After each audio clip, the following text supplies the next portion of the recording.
Testing, live testing, testing, live testing.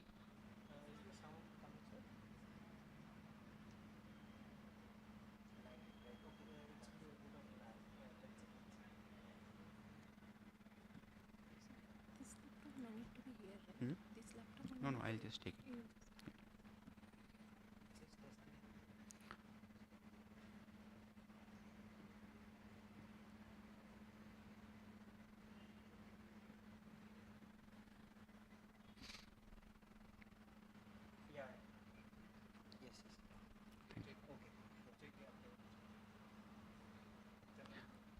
Hmm?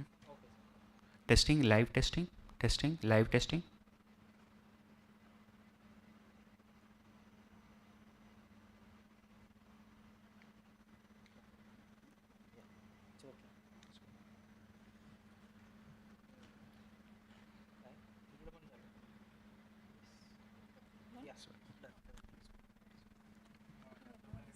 Yeah, we can maybe turn on the this also, the Gmail also, the video. Can we turn This will be start once the session is once the session starts? Okay. We have started the live stream because it's a bit complicated. Okay. I can turn it off, right? Yeah, now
Check, check, check, check, check, check, check, check, check, check, check, check. 1, 2, test.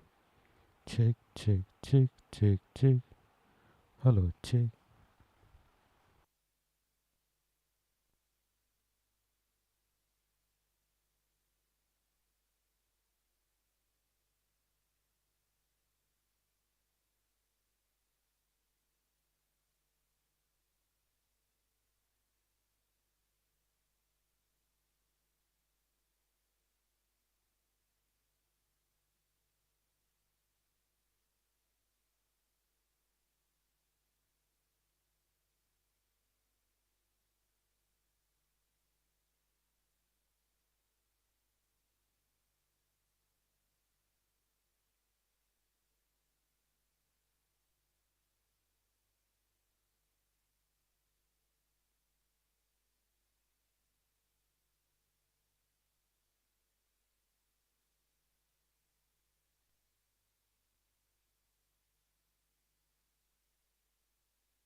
Yeah.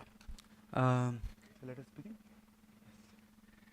A very warm welcome to the second SOLS conversation on transforming higher education, bridging environment and development perspective, co-organized by the School of Liberal Studies, BML Munjal University, and the Gadgil Institute of Politics and Economics. This is our second SOLS conversation. Our inaugural event held on April 20th at the India International Center focused on Hindi Vaad Vivad Samvad, featuring Ashok Bajpai, Mrinal Pandey, and Ashad Zaidi.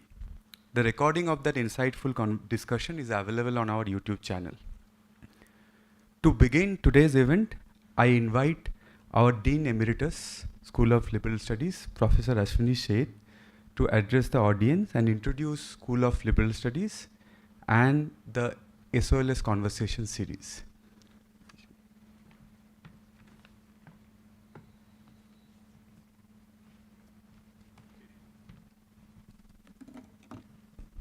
Shobhajit, you're too tall. Well, good evening, people. It's an honor and a privilege to be here.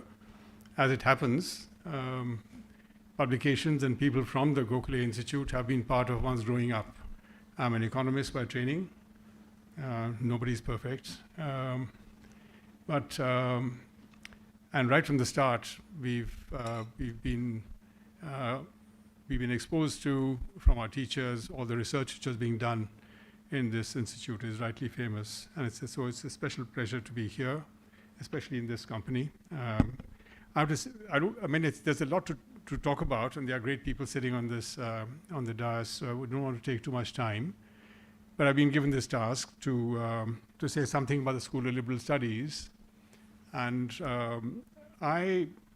at BML Munjal University. Now, first time when they were asking me to join, I did ask the question very frankly, Munjal, who is Munjal?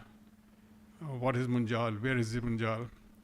But the Munjal family is the one who are actually they are what we would once upon a time used to call the national bourgeoisie, the industrial backbone in a way of the country. They set up the Hero Honda company, that whole plant, and they started off with the Hero cycle. And so that's a kind of a lineage of people. And it's wedded to the kind of values of that particular kind of industrial development with ethics and value and treating workers well, and keeping up with the industry. So that's the background there. It's had the university has been there about 10 years or so, but it's been mostly a STEM university, engineering, management, and so on. But last 5 years ago, they set up a school of law. And I think it's a very, very progressive school of law. I'm very, very thrilled to be associated with that as neighbors. And last year, we set up the School of Liberal Studies. That was done through the efforts of Professor Shyam Menon, who was earlier the Vice Chancellor of Ambedkar University in Delhi. Now, liberal studies again pose another challenge for a person who's brought up in economics, with very sharp disciplinary blinkers. Liberal studies, what is this now? Where are the boundaries of liberal studies? And I think I've yet to find somebody who's given me a decent answer. But maybe the strength of it lies precisely in the fact that it does not have very sharp boundaries. Maybe that's one of the things to bear in mind. It reminded me that when we were doing in my BA, all did honors, and so we did economics honors, and they used to be, of course, you came from the top of your, admission ladder, and then you came right down, it was BA pass. There was a thing called BA pass, and that was the lowest in the caste system of higher education. A BA pass was thought to be not serious. But BA pass gave you a lot of exposure to a lot of disciplines, and economics was very narrow. So while we came out with sharp blinkers, not wanting to deny everything else apart from what we saw from our blinkers, people who were in general sociology in a BA pass had all kinds of subjects. And I think that's one of the things which is now come back into liberal studies, that the idea of disciplinary boundaries is something which has to be challenged in the social sciences in a systematic way. So while the departments protect themselves, liberal studies has started outside it as a sort of seems like nobody's child, but really it is now knocking on various doors and trying to push various boundaries. I mean, that's where it is. But I think it needs to be more than social science, because if you look at most of social science, till recently, it left out a lot of things, including the environment, ecological issues. They didn't appear at all. Cultural issues didn't appear.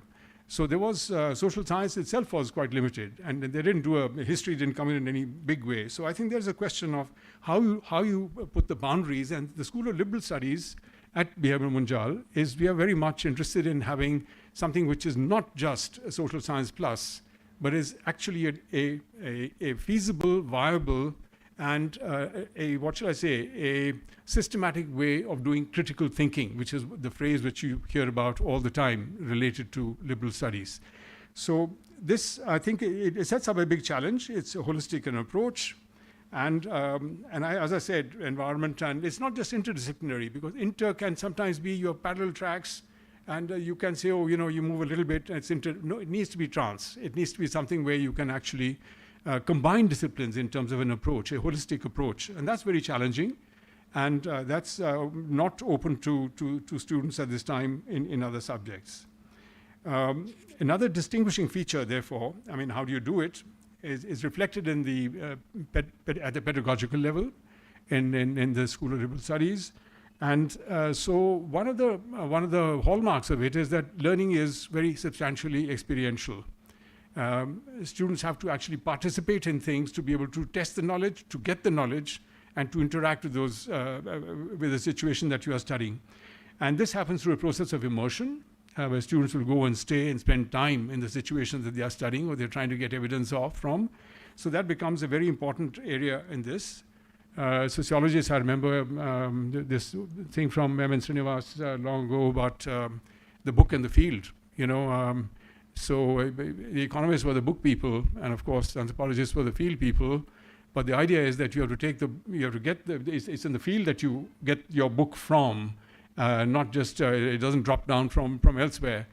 I'm reminded as I speak to you of a cartoon by that our eminent social scientist R.K. Lakshman. I think there was a wonderful social scientist, because it's just a different epistemological approach to communication. But apart from that, fabulous. And he had this thing of a farmer sitting on the side of a well. He's sitting on his cart, and he's got his hookah. And there's a young student standing next to him with a pen and his pad, and he's asking a question. So the farmer goes with his hookah and he says, "Young man, do you want a short answer for an MA paper or a long one for a PhD?" So, and I think it really caught the whole idea of, where does knowledge reside and where do we get these things from? So I think that's an aspect which really, I think, typifies the kind of new school or liberal studies at Munjal that me and my colleagues are actually working on. I would already, Somajit has mentioned the conversations idea. I think conversations, I would like to say, add one point to this in conversations. I think at this time we are seeing a tremendous shrinkage of conversational space in our society. And you see it all around.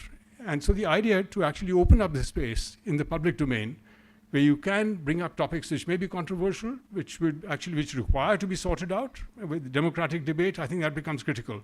And that's the philosophy and that's the motivation behind having these conversations where you pick up a topic, you get people who are eminent, who are on top of the field, and you have a conversation with the interested layperson or other younger people who are learning and teaching or peers. So that's the kind of an idea which fires this whole thing.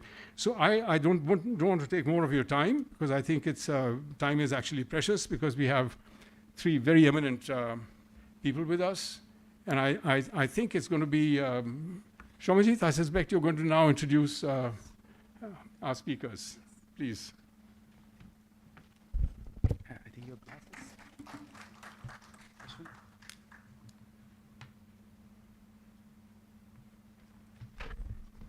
Thank you, Professor Seth. We have been celebrating World Environment Day since 1973. However, every day we witness the struggle of nature and non-human beings, along with fellow citizens who closely depend on nature for survival. After 50 years of efforts to raise awareness and responsiveness towards Earth, magnificent ecology, we wonder, should we celebrate or commemorate this occasion? Despite the grand celebration on June 5th each year, the outcomes are minimal. There remains a significant gap in translating our values into action, realizing the impacts of those actions. This gap between values and action continues to widen even after some consolidated attempts to propose that the environment should be an integral part of the education system. Higher education, directly or indirectly, trains students to uphold developmental values that often conflict with environmental concerns. So it is high time we carry out a closer critical analysis of the trajectories higher education is taking in this day and age. Consider how far we reorient that trajectory to help translate values into action. Today we have the opportunity to listen to three prominent environmentalists, Madhav Gadgil, Amita Vaviskar and Ashish Kothari, who exemplify bridging this value action gap through their work. The SOLS conversation offers us a chance to listen and reflect on the systematic changes we as educators can bring to our society. Now I invite my colleague Dr. Kalpita Bhaurpal, Assistant Dean to School of Liberal Studies, to introduce the panel.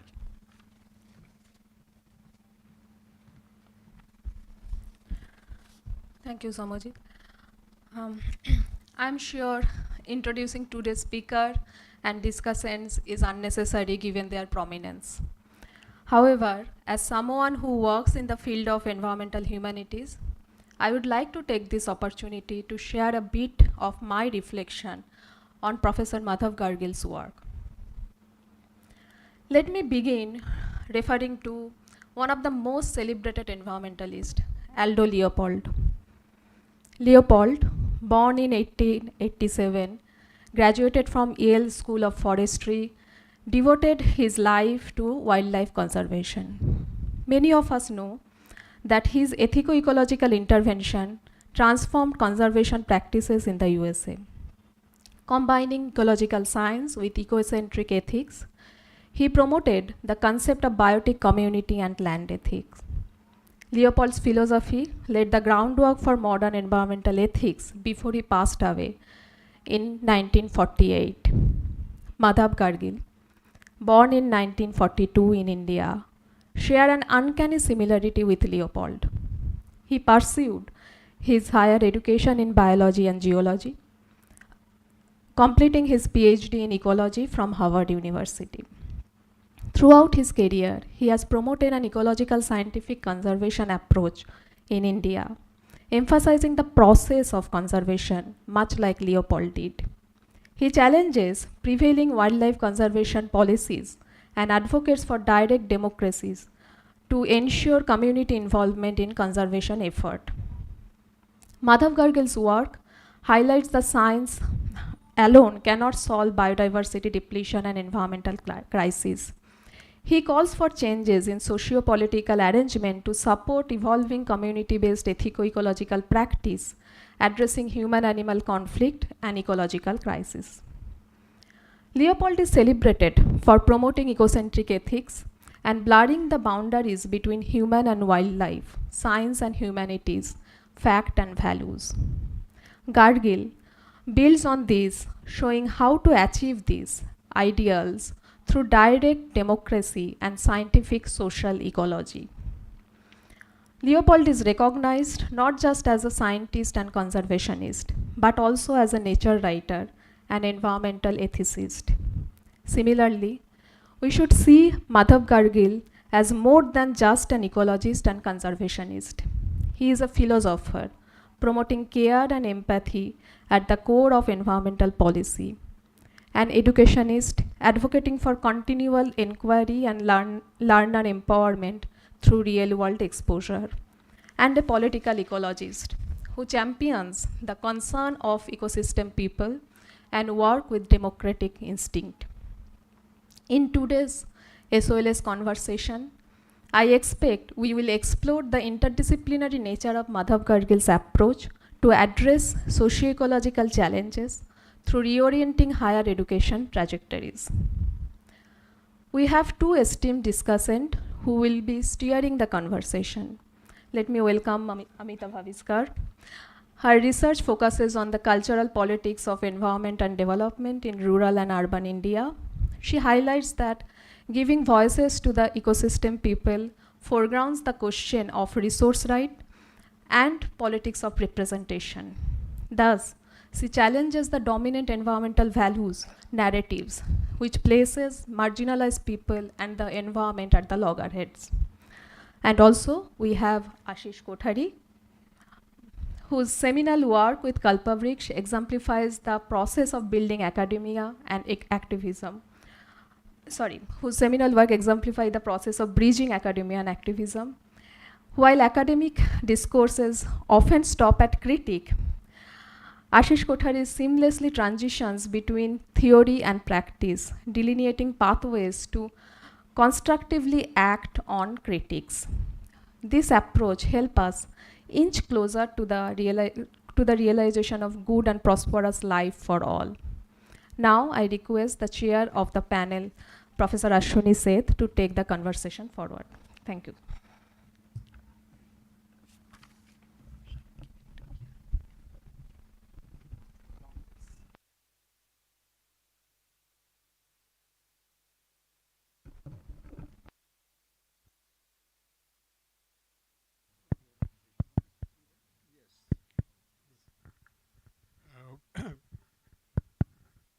We start with, we now have the talk by Professor Gadgil, and he's going to speak for about half an hour.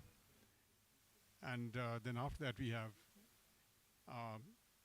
discussants who will provide our reflections, followed by a conversation in which we'll progressively involve all of you.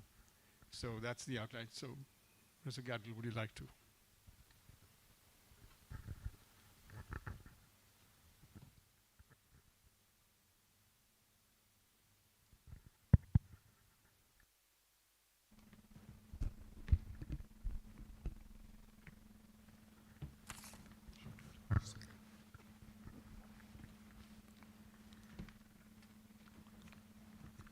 Can I have a glass of water here?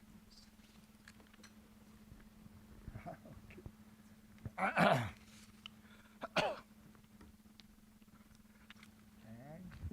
sorry, my mobile also.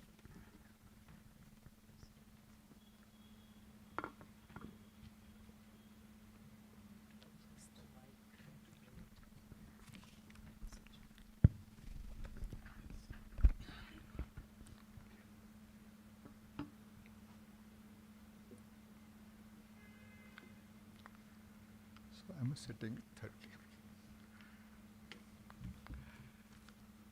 Thank you so much. I really enjoyed having this opportunity to talk about transforming higher education, bridging environmental and development perspectives. Something which has interested me for a very long time, and in which I have attempted to participate in a variety of ways. Let me begin with one of my most recent experiences. In 2010, I was asked by the Ministry of Environment and Forest to chair the Western Ghats Ecology Expert Panel,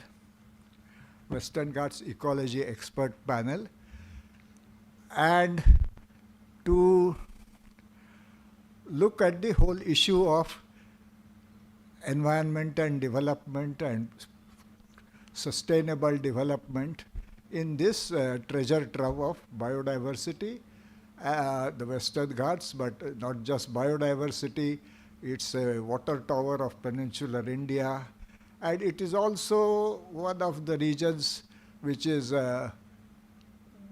one of the most literate and active in thinking. So it was a very good opportunity.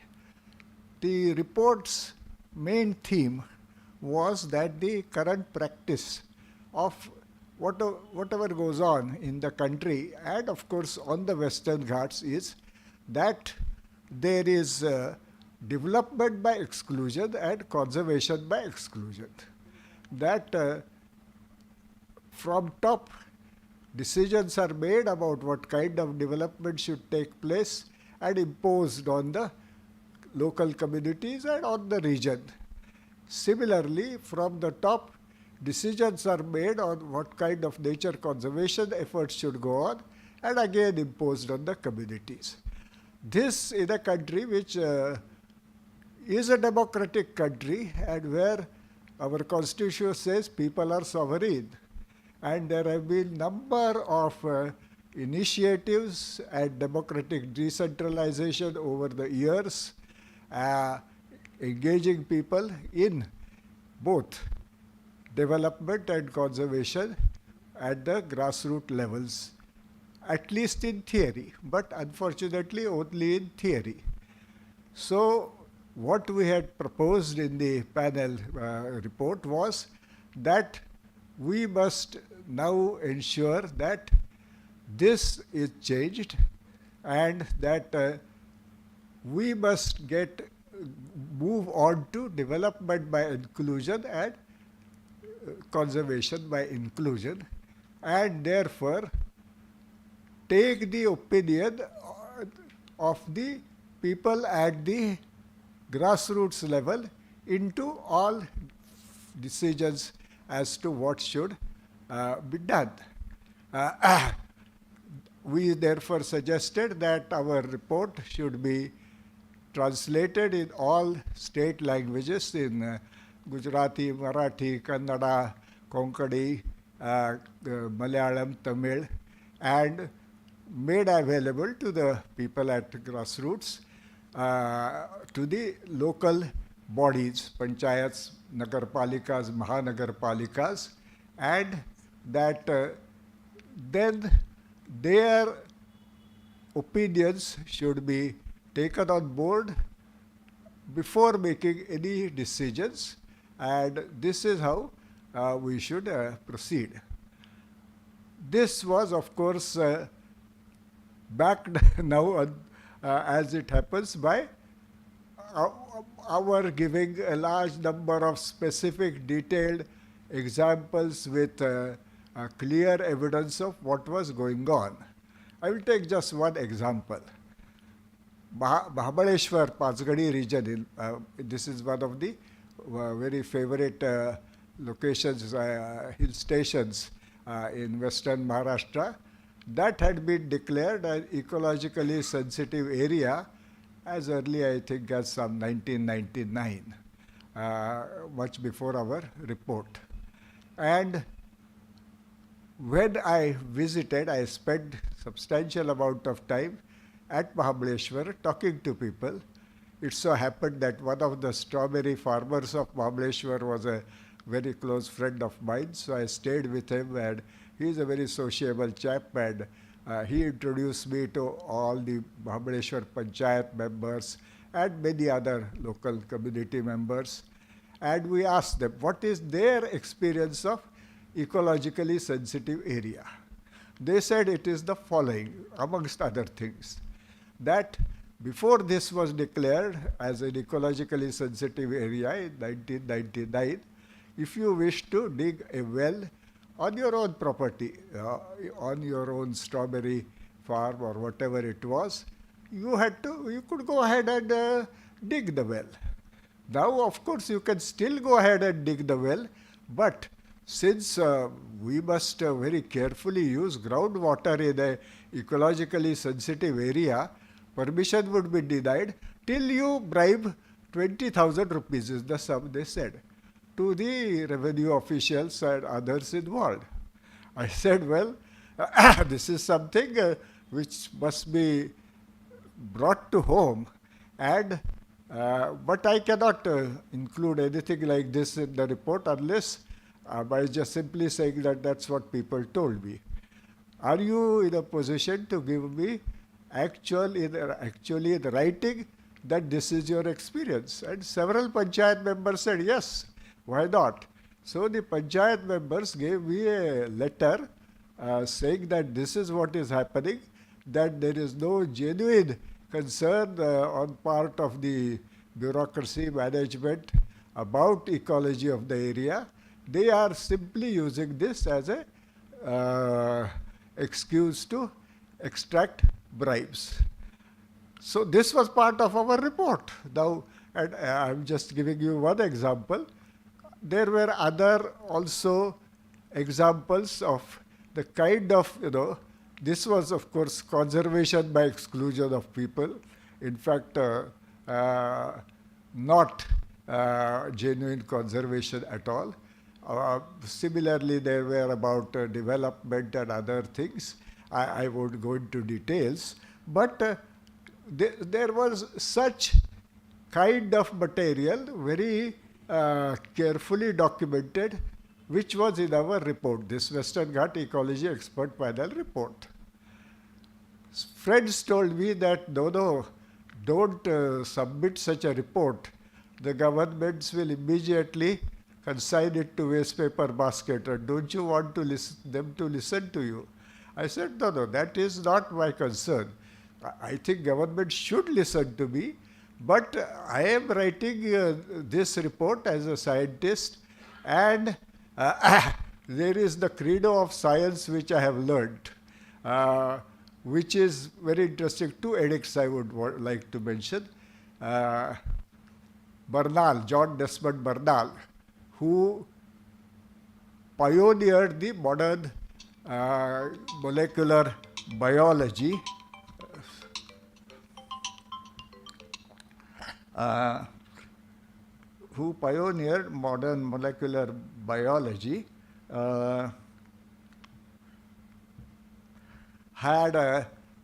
says that science is an organized enterprise of skepticism.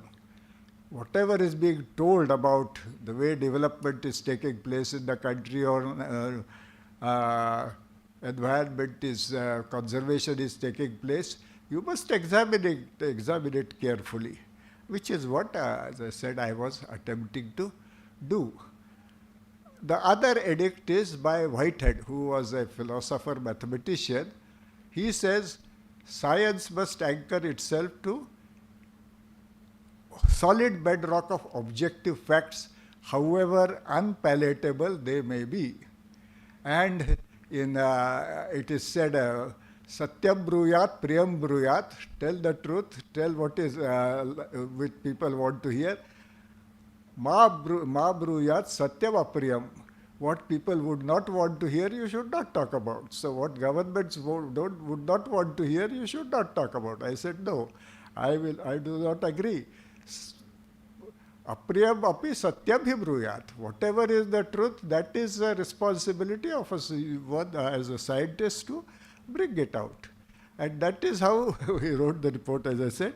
Very interestingly, naturally, I mean, I certainly expected the governments rejected it, and they made absurd claims. Actually, the central government said the report should not be made public, saying that it is not only anti-development, but against national security interests, whatever that may be. There was, fortunately, under right to information application, and the Central Information Commission, the commissioner, he very strongly supported that the report must be made public.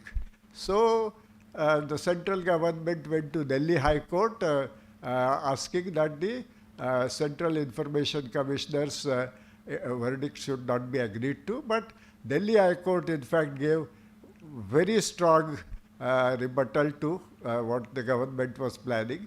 So the report was made public 1 year after it was submitted in 2012. Then, why have you dimmed the lights? It's a little unnerving for me to talk to people in the dark. To coming back to what I was talking about, so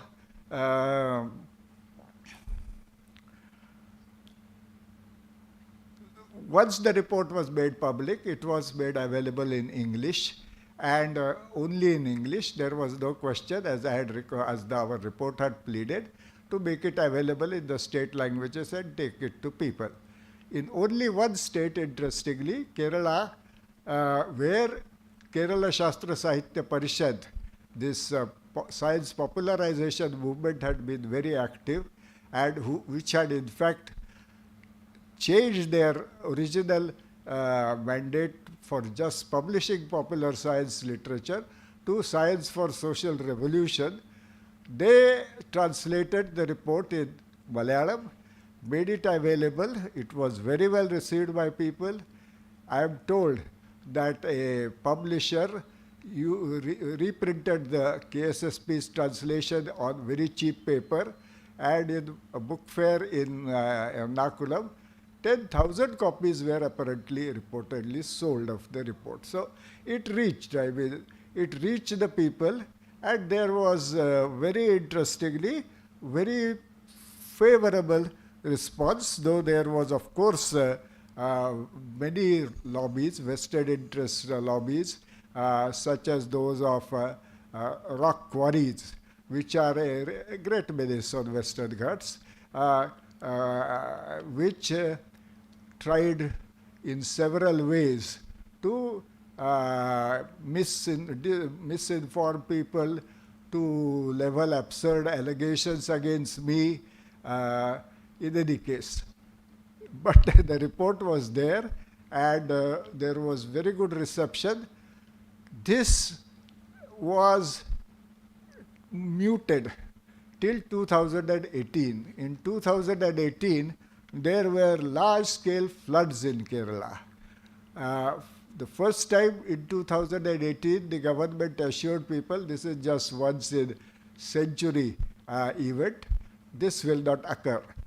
2019, there were worse floods and landslides, and several people died. And people said, no, this is obviously not once in century event.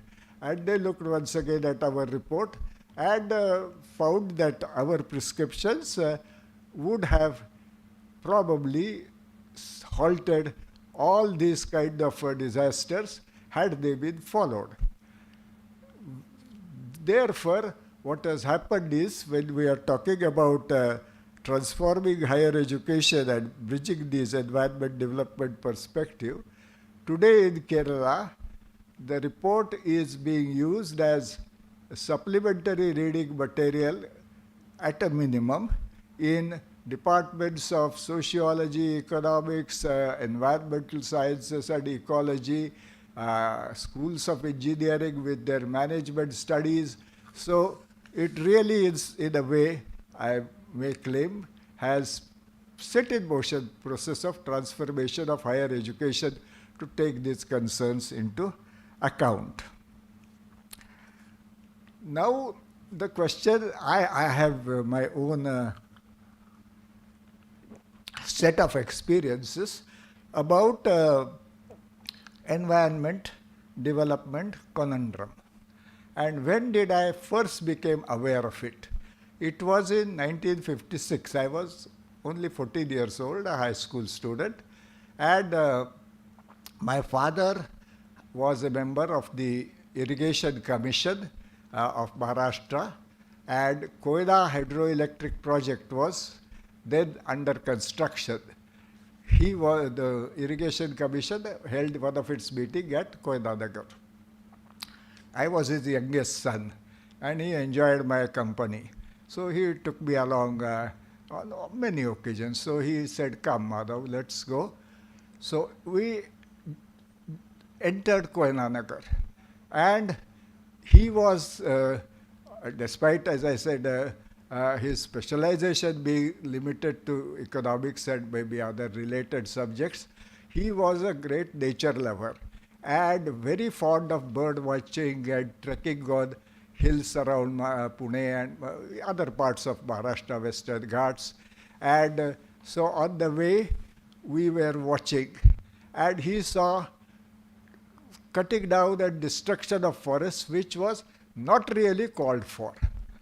he was also very sympathetic with people, the common people. And on the road, he met people from villages who had been displaced by the project, and we talked to them. And it was obvious that they were being given a very raw deal. So anyway, then the meeting was held the whole day. And in the evening at dinner time, normally he was a very cheerful person, but he was distraught.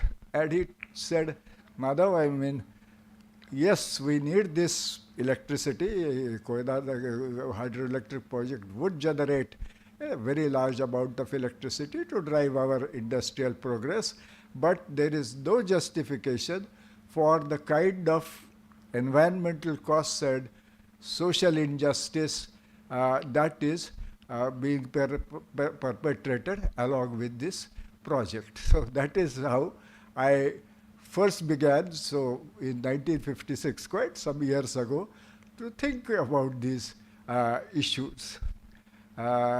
I won't go into details, but he was a man who was very much interested in promoting enterprises which would help common people, and he was involved in founding of the first cooperative sugar mill in India, actually, in Pravaranagar. Anyway, so in the same year, 1956, I had another interesting and actually experience which shaped my career. I was, as I said, my father was very fond of bird watching, and he was a good friend of Salim Ali. And from a very young age, I learned identifying birds, looking at Salim Ali's book and the pictures without, even before I could read, in any case. So I was watching birds all the time, and one of the birds which really attracted me was green beater. The green beater is a insectivorous bird which catches insects on flight, sailing after them. It's a very attractive bird, both to look at, but its behavior and so on. And at one point, normally its tail is has a single feather, so-called pin feather, sticking out. That pin feather was missing. The pin feather was missing, so I asked my father, what is happening?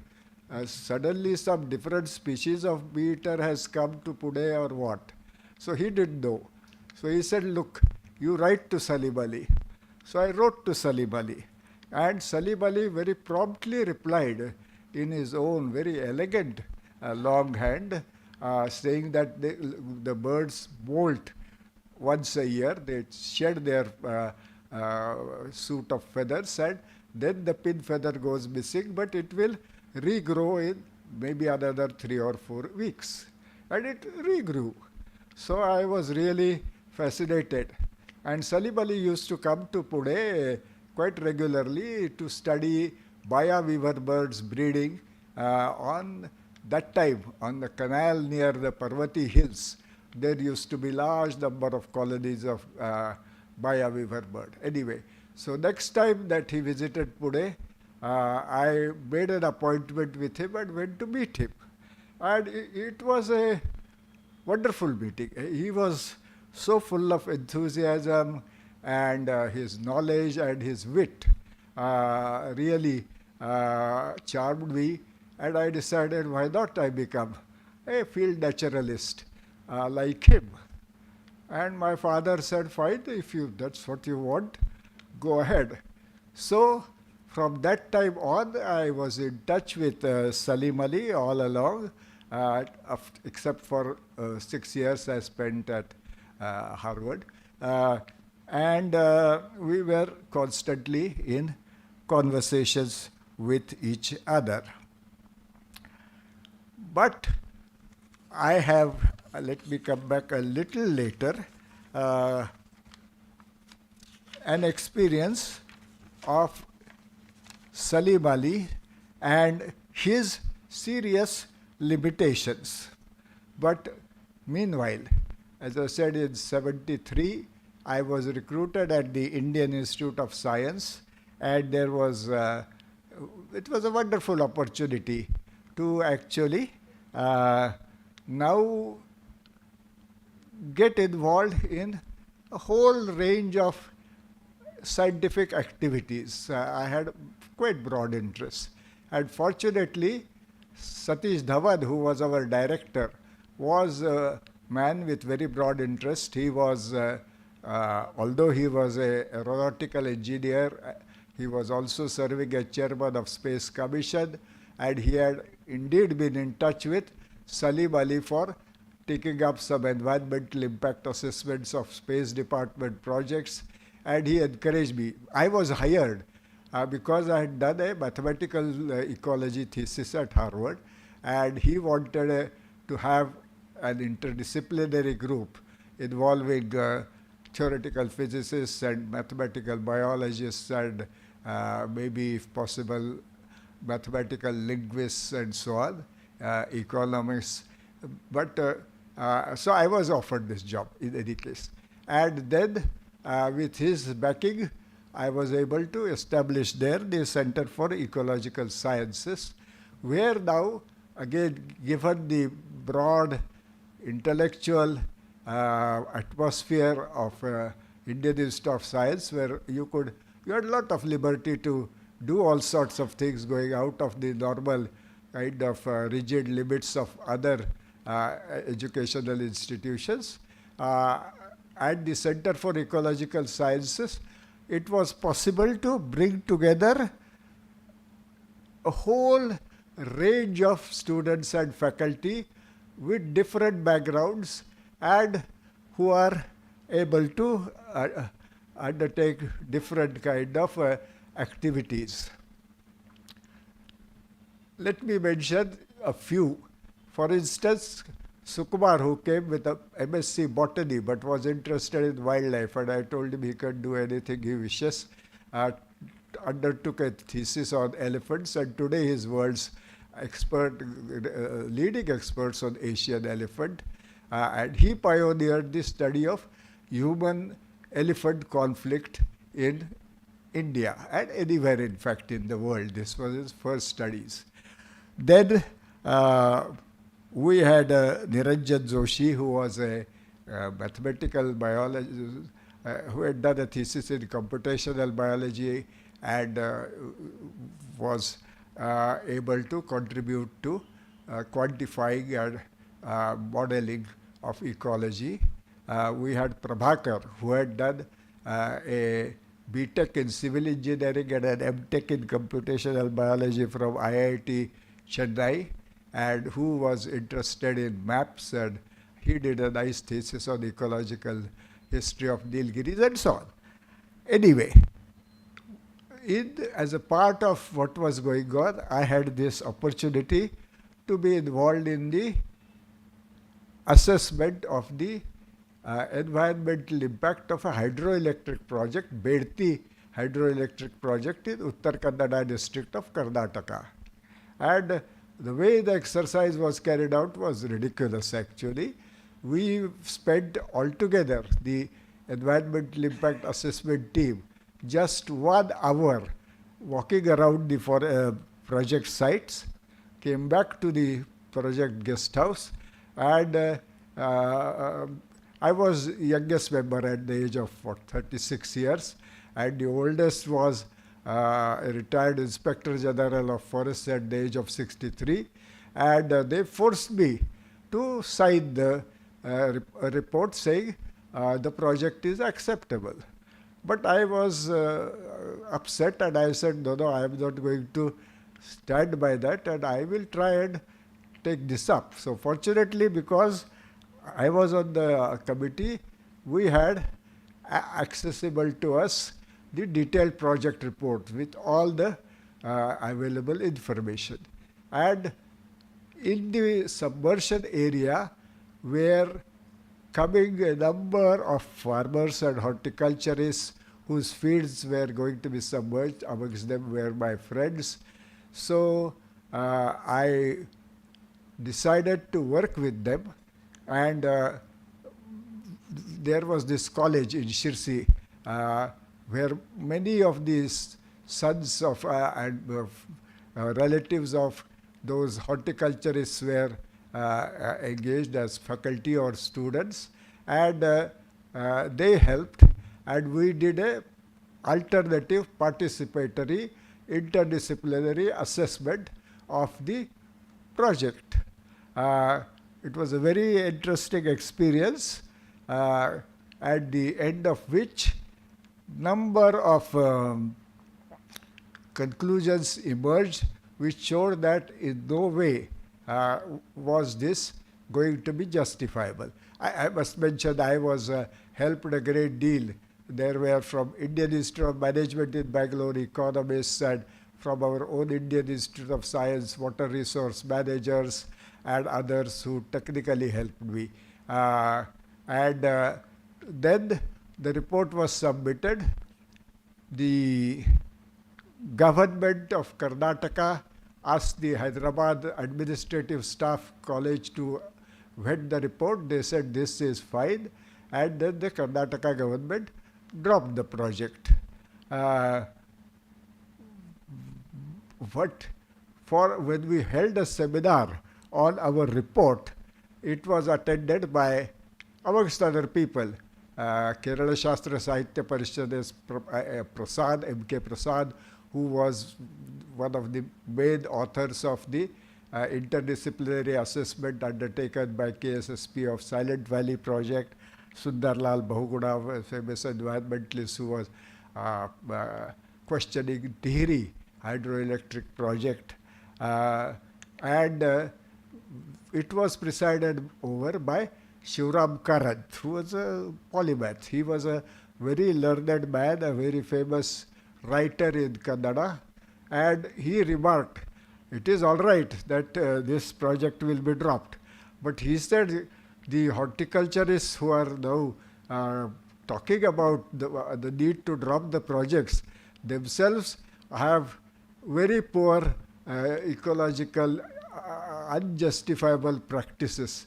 He said, you horticulturists burn to heat your bath water every day more wood than would be used in other parts of Karnataka to burn the crops, burn the corpse at cremation. So the horticulturists were stimulated, and one of them came Hegde. He took the initiative to ask us to work with them, provide scientific inputs to undertake a field level eco-development project, which was a very worthwhile venture. We continued working for many years with them, and as I said, this was of course one experience of dealing with environment development issues through a scientific institution of higher scientific learning, the Indian Institute of Science. One short story I want to tell, I am coming nearly to the end. So amongst other people I got to work with during these years were forest dwelling buffalo keepers, Dhadgar Gaulis, we call them in Maharashtra anyway. Dhadgar Gaulis in the Uttar Kannada forests, Karnataka forests, and they had a lot of problems surviving in those forest areas because of the harassment by forest department. And we discussed the possibilities, and I said maybe they should change their ways of animal husbandry and organize a cooperative dairy. They were very receptive. So I followed it up with them, and then went to Amul Dairy to learn about it. Then we had a meeting in Indian Institute of Science to discuss the possibilities with whether government of Karnataka would give it a backing. The Secretary for Environment in government of Karnataka was one Jaikumar Angol, who was a very straightforward, a very competent IAS officer, also very proud of his Kannada heritage. He liked the language. And I had learned Kannada. I was very fluent by that time in Kannada. So we had a meeting in Indian Institute of Science, presided over by Jayakumar Adgol, and involving these forest-dwelling buffalo keepers, Thaku Vithu Kokre and his friends. And of course the discussion was all in Kannada. And Jayakumar Adgol said, this is the day that this is real outreach. You are holding a meeting like this in this Indian Institute of Science, where probably nothing but English is ever been talked, and only people from other learned institutions and students would be involved. Anyway, so finally, at this Indian Institute of Science, amongst other people I must mention was Ramchandra Guha, who had done a PhD in from Indian Institute of Management, Kolkata, for his very important work on Chipko movement. And he and I got in touch with each other, and we then published a book called This Fissured Land, an Ecological History of India. And I may say again, in terms of transforming higher education, the book has had quite an impact. So 1992 book is still in print, and still I am told that many history, economics, sociology, and ecology, environmental sciences department in the country are using it as a text sometimes or supplementary reading material. So it would appear that yes, that book has played a role in transforming higher education and getting these environment development concerns into on board. Thank you very much. These are some of my experiences, and it has been a rewarding whatever since '56 when I learned from my father to think about environment development till 2024. I have been continuing in many different ways in this, and it, as I said, has been a wonderful experience, and I am very thankful to the Munjal University for inviting me. Thank you very much.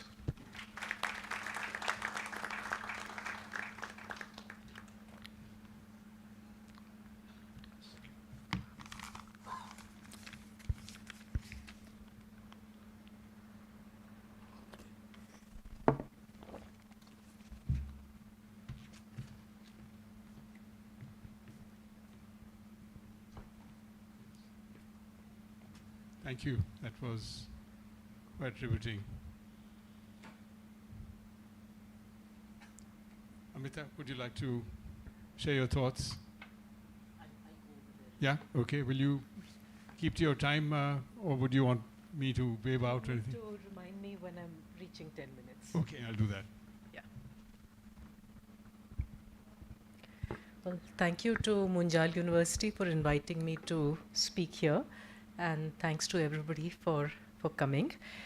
My biggest thank you is for Professor Madhav Gadgil, because what I'm going to say today is in conversation with his life, but as most recently recollected in his memoir, A Walk in the Hills. The subtitle of the Marathi edition of this book is Ek Prem Kahani, and it truly is a love story of an exemplary love affair with the Western Ghats, but with a larger set of people and landscapes beyond it as well. An exemplary life of courage and caring. There's so many things that I've learned over the years from Professor Gadgil that somehow it's, they become a part of what one knows. One doesn't even necessarily attribute them to him. So the idea of forests as a commons, the idea of indigenous knowledge as something that informs a set of sustainable ecological practices, the notion of a different set of values from the ones that are all around us, of how social arrangements can move us towards ecological prudence. All of these are ideas that over the years we've learned from his numerous books and articles, but most particularly his work with Ram Guha, A Fissured Land, and Ecology and Equity, which I still use every time I teach a foundation course in environmental studies, because I think it is a text that squarely places the human non-human relationship at the center of all ecological issues. And it provides a framework for young people to actually think about the world and understand why things are the way they are. So thank you for your indefatigable research and advocacy and inputs into planning, but just the tremendous energy, passion, and dedication that that you bring to it all. So my question to myself was, how can our universities produce more Madhav Gadgils, more Ashish Kotharis, more Medha Patkars, more Aruna Roys? Because if this is the question of higher education is about changing the world for the better, surely we need people who manage to combine just intense dedication with the right set of values, with the ability to go out and work with other kinds of people, the ability to pressurize governments and so on. And then, of course, I realized that all of these people are rebels, and there's no recipe for reproducing rebels. Our systems are geared towards producing people who are more of the same. So what possibilities then exist within higher education to try and create people who are sensitive, who do care, and who are able to go out and do something to change the world? So there are about 3 points I thought were really important. One, I think we need to start early, because the formative years really matter. In Professor Gadgil's case, it was as much his exposure to bird watching, to treks in the mountains and hills around Pune, as much as the fact that his father was friends with Baba Sahib Ambedkar and Iravati Karve, and that set of progressive values, that exposure to going out and doing things in the world, and that commitment for social change were there in his socialization from the very start. So I think that's a lesson that is an important one for everybody to understand, that higher education in a way can only build on a seed that's already been planted. And I think as much as a family and the family's friends and so on, the memoir also reminds us of the importance of particular contexts. Like, I think the city of Pune, with its own intellectual history, its activist history, the way in which even when you were in Harvard, at Cambridge, there were professors who were opposing the Vietnam War and so on, who were influential. So the larger social contexts that exist are absolutely vital, and I'll come back to that in a moment, because I think in today's context, some of that context has turned distinctly hostile to trying to create young people who want to go out and make a difference in the world. I think field work is tremendously important. Ashwini, you spoke about it too, experiential learning and the way in which that needs to be incorporated into higher education. Not just in the sense of doing the occasional project, but also in terms of a sustained and ongoing engagement of the kind that Professor Gadgil has done with, say, the Dhangar Gauris with their buffaloes, or the bamboo artisans and so on. But all of this observation will not quite get one anywhere unless there's a framework of ideas to make sense of what is around us. And there, I think this kind of training in observing, in analyzing, in understanding, and then learning how to act is something the higher education is supposed to provide. But there are two sides to higher education. One, first of all, there's a political economy of education, which means that essentially young people go into college in order to get a degree that'll get them a job. So we're in a credentialing factory in some ways.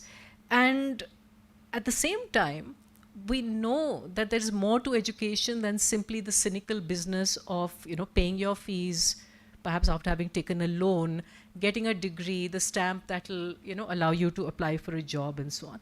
We know there's more. We know that higher education is also about friendships and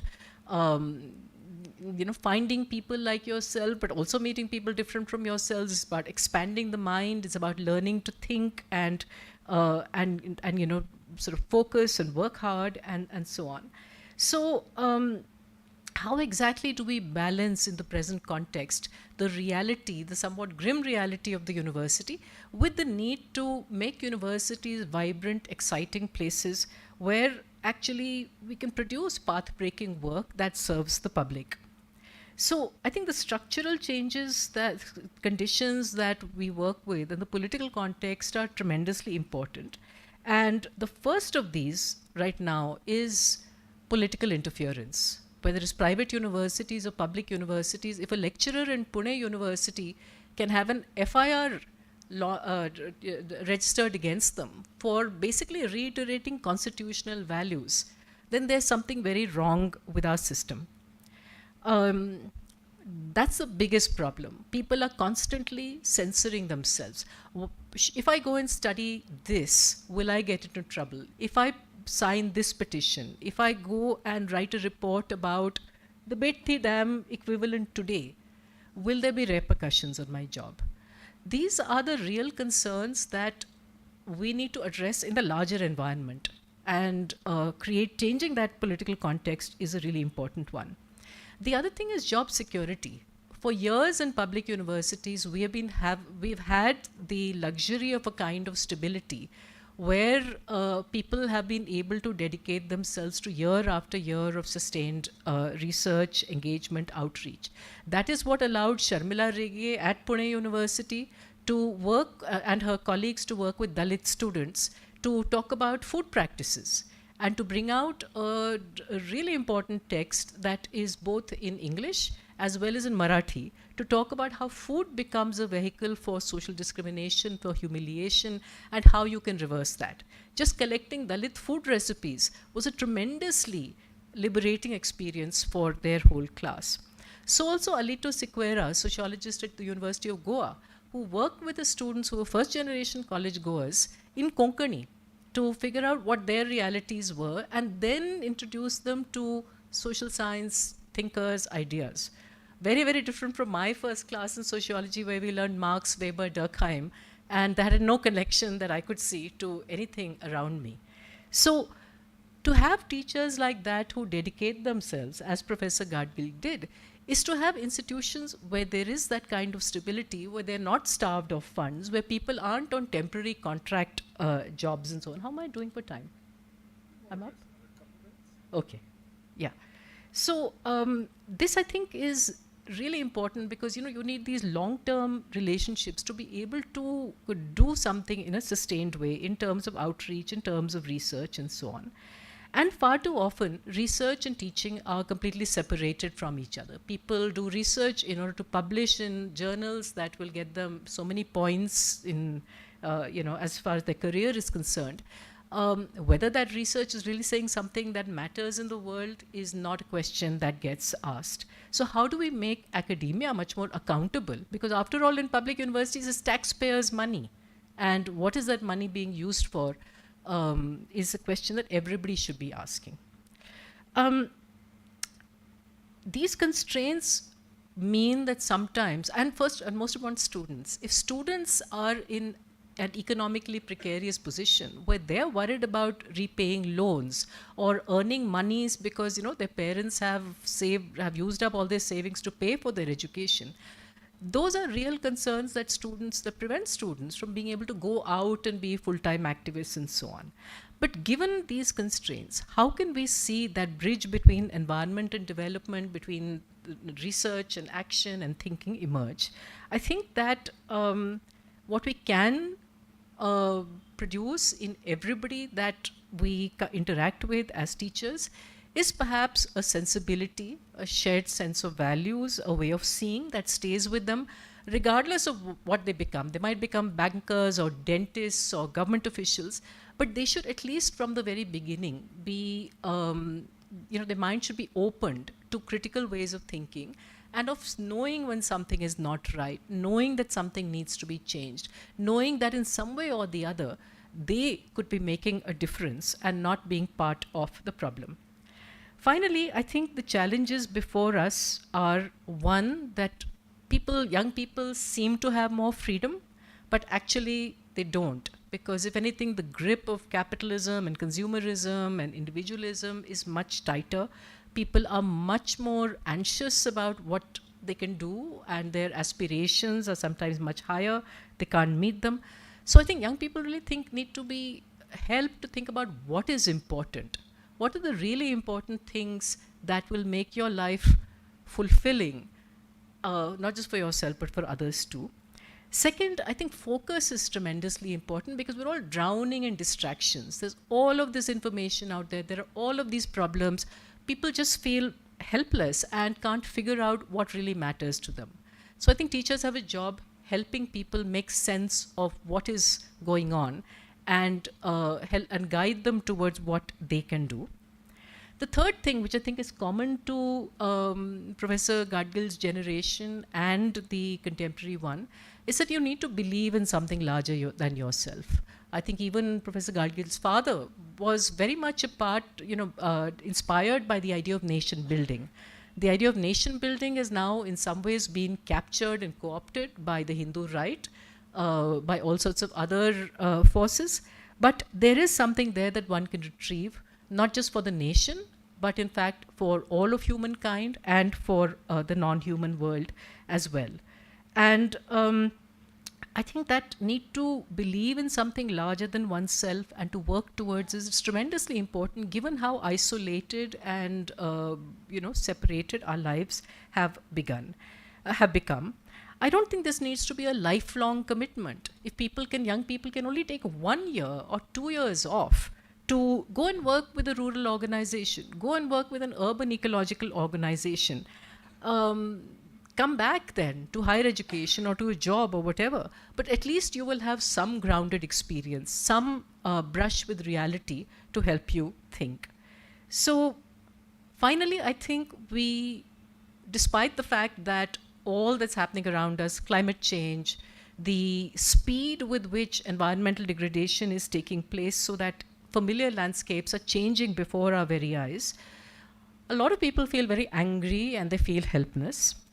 But I still think that there is hope in the ways in which we can refer to other examples from earlier times, from other parts of the world, the way in which people draw courage as well as hope from coming together with ideas and values that light up their path. And most important, to find the camaraderie of like-minded people and to find friends with whom one can actually build something that is hopeful. I was tremendously lucky that when I was a school student, I found Ashish Kothari and other people like him, and that became Kalpavriksha. And I hope every young person finds a Kalpavriksha or another organization that will inspire them to do the kind of work that needs to be done. Thank you.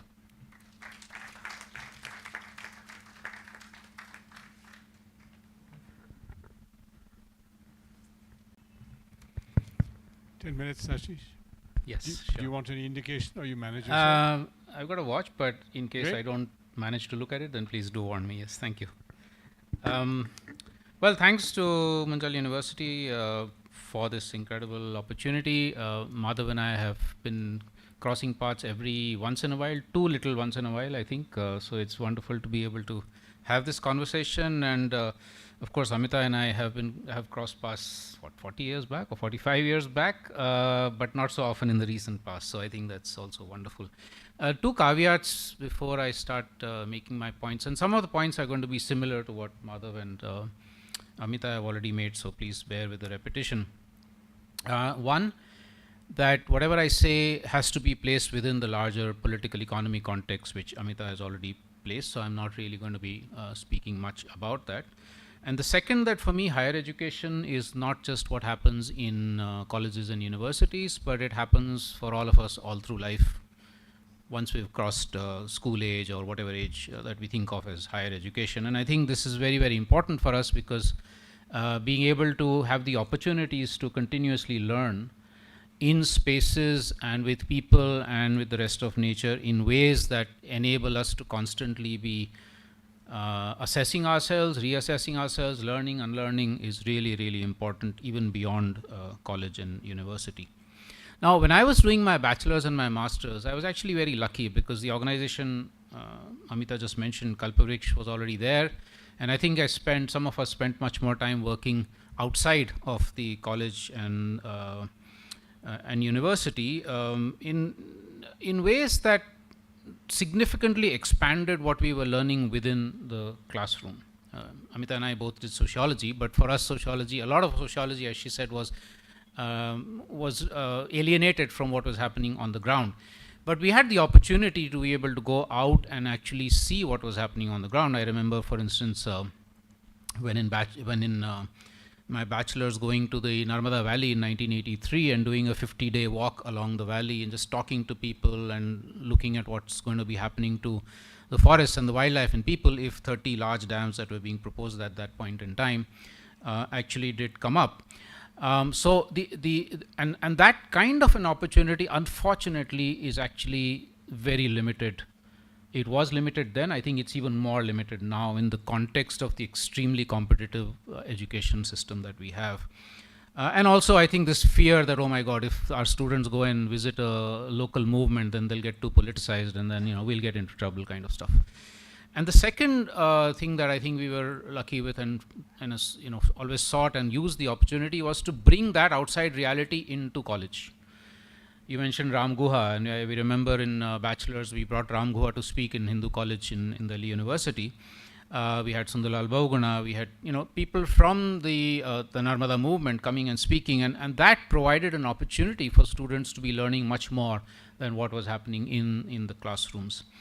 And that brings me to the whole idea of why is it that we have to be doing this sort of thing in an extracurricular, the term extracurricular, weird one, but anyway, in a way in which it's extracurricular, precisely because this is not built into the curriculum, it's not built into the education system. And I think to change that, we need some 7 or 8 kinds of things. And these are also emerging from my own experiences, but also I think the life experience of Madhav, as he has very briefly recounted today, and also some of what Amita said. Professor Seth spoke about transdisciplinarity, and it's so wonderful to hear that your university and some others, mostly unfortunately the private universities, not so much the public ones, are creating those spaces for intersectionality, for learning not just sociology when you do sociology, but also biology or geography or political science or whatever. And that is an incredible opportunity that, again, very few students have. I remember when during college, early years of college, we went on 2 trips to the Chipko movement area in Tehri Garhwal. And for us growing up in New Delhi, environment was about trees and protecting the Delhi rich forest and so on. But when we went there and we heard from the Chipko movement women about why they protect the forests, the whole gender dimension, the economics dimension, the dimension of who's taking decisions on the politics of it, was brought home to us. So just understanding that environment is not just narrowly about trees and so on, but it's actually much, much broader. That kind of transdisciplinarity, I think, is absolutely essential. When we came to Pune, we did a book called The Little Green Book, nothing to do with Colonel Gaddafi, where we listed all the environment courses of the country. And we found that barring 1 or 2, all of them required you to have done science in school if you wanted to get into an environment course in college, right? And that's such a shame. Especially for us, it was because most of the people coming into Kalpavriksha were actually from the so-called social sciences or the arts fields.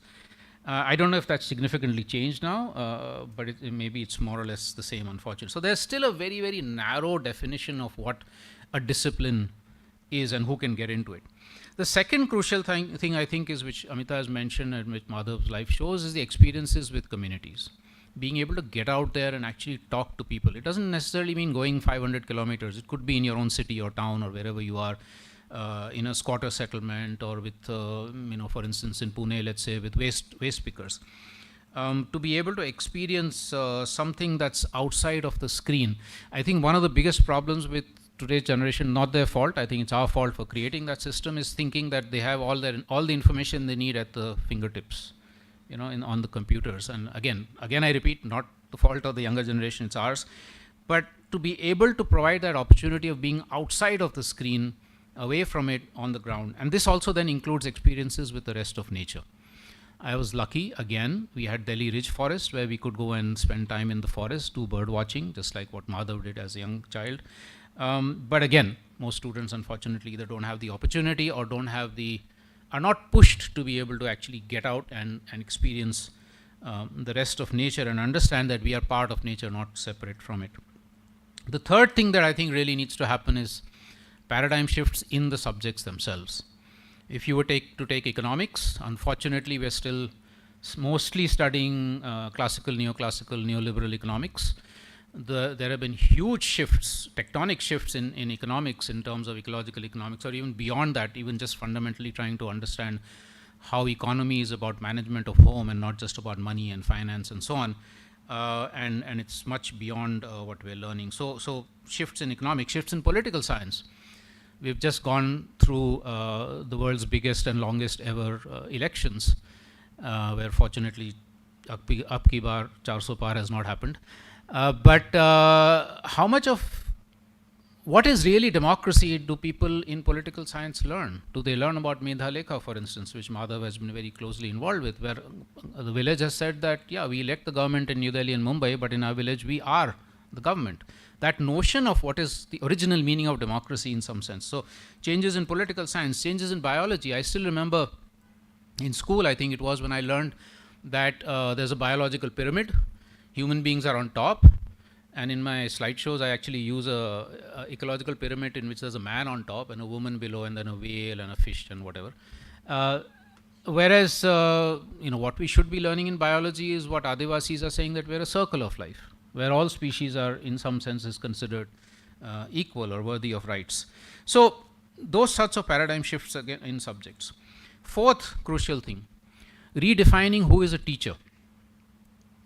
I see no reason whatsoever, and I think some colleges are beginning to do that, why a Dalit woman farmer in Telangana, who on 1.5 acres of land is producing enough food with organic inputs, her own seeds, her own knowledge, very little water, for a family of 8 people, cannot be a teacher in an agricultural science college. Or a Devaji Tofa in Mendha, a teacher in a biology or a social science or a political science kind of college. So who is a teacher? Does it only have to be PhDs, or is it also those who have the experience of being able to create an atmosphere for students to learn much more broadly? And again, nature as a teacher. It has its own agency. When I go into the forest, we had these opportunities. You could actually, it wasn't like it was telling us that this is what you should do, but we were learning all kinds of things. So treating nature also as a teacher. Fifth, or sixth, I've forgotten now, but to do real-time education. We're having the heat waves right now. How much of this is entering the classroom? Whether you're learning physics and chemistry, whether you're learning political science, whatever you're learning, these heat waves have an incredible educational component to them, if only we were able to bring them in or take students out and experience the heat and know what it's all about. And of course, global warming, and why is it that 30% of a city's population is much more vulnerable than maybe you and I, who can sit in an air-conditioned thing. They don't have access to it. Great possibilities of learning, but we don't do that. And finally, I think sixth or seventh, breaking the dualism between academics and activism. And again, this is something that emerges from my previous speak from my colleagues here. When we did the Narmada trek in 1983 as college students, we were warned saying that, okay, you can do it, but don't come back and write something which is going to create problems for you. We did. We came back and we wrote the report called Narmada Valley Project Development or Destruction. We wrote as frankly as we thought we could. Fortunately, I think in those days things were still a bit more open. Today there's a much greater sense of fear, as I think Amita has said. But for us to be able to create the sense that students, as students, and when they become formal academics or whatever else they do in life, don't have to have this barrier between being an academic and being an activist. You can actually be both. Just a quick couple of other points. I think I have a minute or so left. a lot of these points came in when the government of India asked us, Kalpavriksha was asked to coordinate the National Biodiversity Strategy and Action Plan. Madhav was on the board of that in 2000 to 2003, and all the points that I've made, we had a whole section on education actually came into that. The report was of course rejected for, interestingly, Madhav, very similar arguments to what was given on the Western Ghats thing. This is anti-national, it's anti-development, blah, blah, blah. It's going to be very hard to get these sorts of things into official policy and programs. There are some cracks which we should keep hammering at in state level, maybe even at national level, but it's very hard. And I think therefore we also need, I'm not underlining the need for this kind of advocacy for changes in official policy and programs, but we also need the parallel alternative movements for showing what really radical education can be about. And we have many examples. We have, for instance, Professor Ganesh Devi, foremost linguist, one of the foremost linguists of India, has a Adivasi Academy in Gujarat, where Adivasi students can go and do college, but during that, they can continue to be in touch with their own Adivasi roots and learn about them and go back and work in their own Adivasi villages if they so wish. We have the Bhumi College, which is a very alternative kind of college in Bangalore. We have Sekmol in Ladakh. My colleague Sujata has worked there, and she can talk more about that. We have across the world, we have the so-called pluriversities or multiversities, where they're saying, why a university? Why do we have one universal way of learning and teaching? There's a pluriverse of learning opportunities, and in fact, they call themselves multiversities, pluriversities, or ecoversities. So there are many such opportunities, still very marginal, still very few, but they're available for us to be able to see or show what could be alternative approaches that even the formal, currently universalized universities can do. In the process that some of us started a few years back called Vikalp Sangam, we have been actually able to document stories of hope. Amita ended with this whole process, this whole idea about that we live in an atmosphere of gloom and despair and clinical concern about things like the climate, and to be able to at least challenge that a little bit, push that back, we need also the narratives and the stories of where there are hopeful things, inspiring things happening. And there are thousands of things happening on the ground. So in Vikalp Sangam on the website, we have 2,000 such stories, and I'm glad to say that a lot of universities are now picking up those stories and putting them as part of the curriculum, or maybe even beginning to take students there. And I think much more of that needs to happen. I completely also finally agree with the point Amita made about starting much younger. So higher education will be transformative, but it will be much more transformative if at the school or school-going age level itself, we're able to make the same kinds of changes and provide such opportunities to young people, the kind of opportunities that some of us were very lucky to have. Thanks again. Thank you.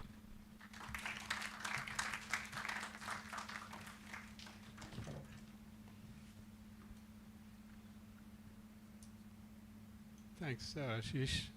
Thank you, all of you, and a very rich harvest of thoughts, some disconcerting, some optimistic.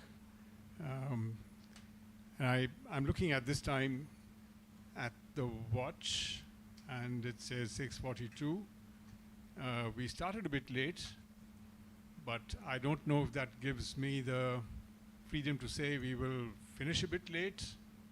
I do not know if I can claim that prerogative. Can I? Yes. I see several nods. So I think we'll go through to 7:15, and I'll try and keep to that. So we have a time for interaction. The idea was that we would first throw the ball between ourselves and then involve the rest of you. I think I might just take the liberty from the chair to just say one or two things and raise one or two questions, observations, then throw it to you, and then let that come back to our speakers here. I think that may be a better use of time in that manner, because we want to involve, basically the idea is for this conversation to take place across the line. So I don't want to sum this up, that would be not worth it. But I can't help thinking, you're talking about politics of India, so and so, what's happening and all the rest of it. And one of the words which always is around in Indian politics is dynasties. And I see here on my right here, hints of a dynasty is here. You know, I see Ashish, and he has a lineage. And I see Amita here, and her dear father, Baburao Bavaskar, was a dear friend. I remember he said, Ashwini, you know, I've worked on sugar cooperatives. I've done that. I've done milk cooperatives. Now, before I retire, I will do tea cooperatives. And then after that, I can have a retire and have a nice cup of tea. Sugar, milk, and tea, all three there. He was really, anyway, but I think it is. And of course, I don't have to say where this lineage is. So here we are, Danas, coming down. But if you see that era, and this is one of the things I do want to mention, that we've all grown up in times which were a bit different. And that reflects itself in the context in which imaginations are formed, and radical ideas are formed, or responses or understandings are formed. And I tend to think, having reflected on my own life along as you have, and the students who are always in front, that they have a much more difficult task than we did. Our choices are more limited, our structures are very firm, and therefore we knew how to react to them, and we could go outside them much more easily. Career paths were a few, and now I think the information was not as unreliable and as multifarious as it is now. So I think it's very difficult at this point in time. That's one side. There are a few points which I wanted to throw out. One, I think, incidentally, the first point I'd like to say is, I think it is a question of inspirations, and that's one of the things also which is common. You start young. I mean, that's very strongly an idea. How does the imaginary get formed? Is it through higher education and study and interaction? It can form all along the line. It's happening. The question is, how does it burst through and all sort of become a passion, take over parts of your life, and determine the use of your energies? And I think there have to be figures which inspire you, and which also show you a way forward in some manner. I think we are a bit hard-pressed at this point in time. I do think that, Madhuri, you are one of the inspirers for the younger generation, as you've heard. And I think reading your book, people will see the kind of the range of thoughts and contributions. And one of the things which it shows very clearly that it's, and I find that important, is that you can combine the study of science, you can combine an academic career, you can combine the career of a policymaker, you can combine the career of all that with a successful career, and yet be an activist, yet be somebody challenging the system, yet putting all these ideas which are breaking boundaries and so on. So it does not mean that, you have to come from outside the system. And I think the points which have been made by Ashish and by yourself actually say very much to that. So that, I think that idea of going young, having inspirational figures is very important. I want to mention one point, if I may, from the School of Liberal Studies at Munjal, and I'm looking here especially at Somajit and at Kalpita, my colleagues, and Manu, but I think the initiative has come from them. And they just had a humanistic design summit. And what they did was to go to schools all over. And initially it was Delhi, but now the next round is going to be much wider. You go to schools, and these are senior schools, middle schools, and you say to them, set up a project of humanistic design. There were about 30 odd applications. Schools said they'd send people. So teachers and a team from each school came, and they formed a design. They'd submitted it. They had a lot of academic interactions online and otherwise. They had a mentoring on this regard. And then those were submitted as designs for change. Some of them were, for example, to do with agrarian distress. There was something else on mental health. And so on. So it was very, very attractive. And one of them actually was on excessive consumption and on textiles and how to do these things. Now, the idea is that take the university into the schools and bridge that big gap between the school and the university, and how to get these ideas starting off and kicking off at the school level in some way. This goes through to middle school level. And I find that a very, very positive initiative which has been taken by colleagues. And I think this resonates with many of the things that you were saying. Okay, enough on this. A few just questions, open-ended throughout. What's happening to the environment? That's been hugely documented. Big gaps as well. I found that idea of a people's eco-diversity register, something which I think is a great instrument for young people to pick up and do on their own, youths in every community of their own, that kind of a thing, very inspiring. But I think if you go to this thing about, we have this thing about what's happening, we know it's terrible. Where's it coming from? Now I'm thinking, putting on my economist hat. And if you're going to have a model of economics and a model of growth, which is going to be all the time dependent on that kind of an input and that kind of a measure of value, then all the time, activists and everything that we are talking about is going to be doing poop scooping. It's going to follow that model, follow behind it, and try and pick up all the crises and the traumas that it creates at every level of society. So I do believe that this is one side, and this is the positive side that we are talking about, because active human energy going in, social energy saying, no, you can't do this. This is an environment, this is all that. But really you need something which also asks the bigger question of what is this model of economics that we are, economic growth that we have. And I'm sorry to say, but this model of economic growth has actually come from this government and also the previous government. So this requires a kind of thinking, and this has disappeared. It's been now so much in our breathing, in the air we breathe, that we don't really ask the question, is there an alternative? Can we think differently? And I think this gap has to be bridged between that sort of a thinking and the kind of very progressive ideas and thoughts that I've been listening to, and we've all been listening to from your side. So it's now, I'll make only one other point, which I think comes from, I've been looking through fascinating Mother's book. I'm not an ageist, so I insist my students call me by my first name, and so I take the liberty to address you by yours. But, you know, he says at the end, so where do we go from here, kind of thing.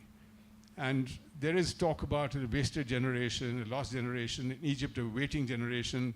In China they say the lying back generation, the people have opted out. And I think you use the example from K-pop and BST at the end to speak of a young generation, which is, you call it the welcome generation. It's a welcome generation. You said this is the generation which is going to actually change things. Now, my God, you've thrown a very heavy duty on them, if you think of our country. So this is one of the things which struck me. Where is this going to take us? Where is the use? How do you actually, was that just that you had to end on an idea of hope and optimism?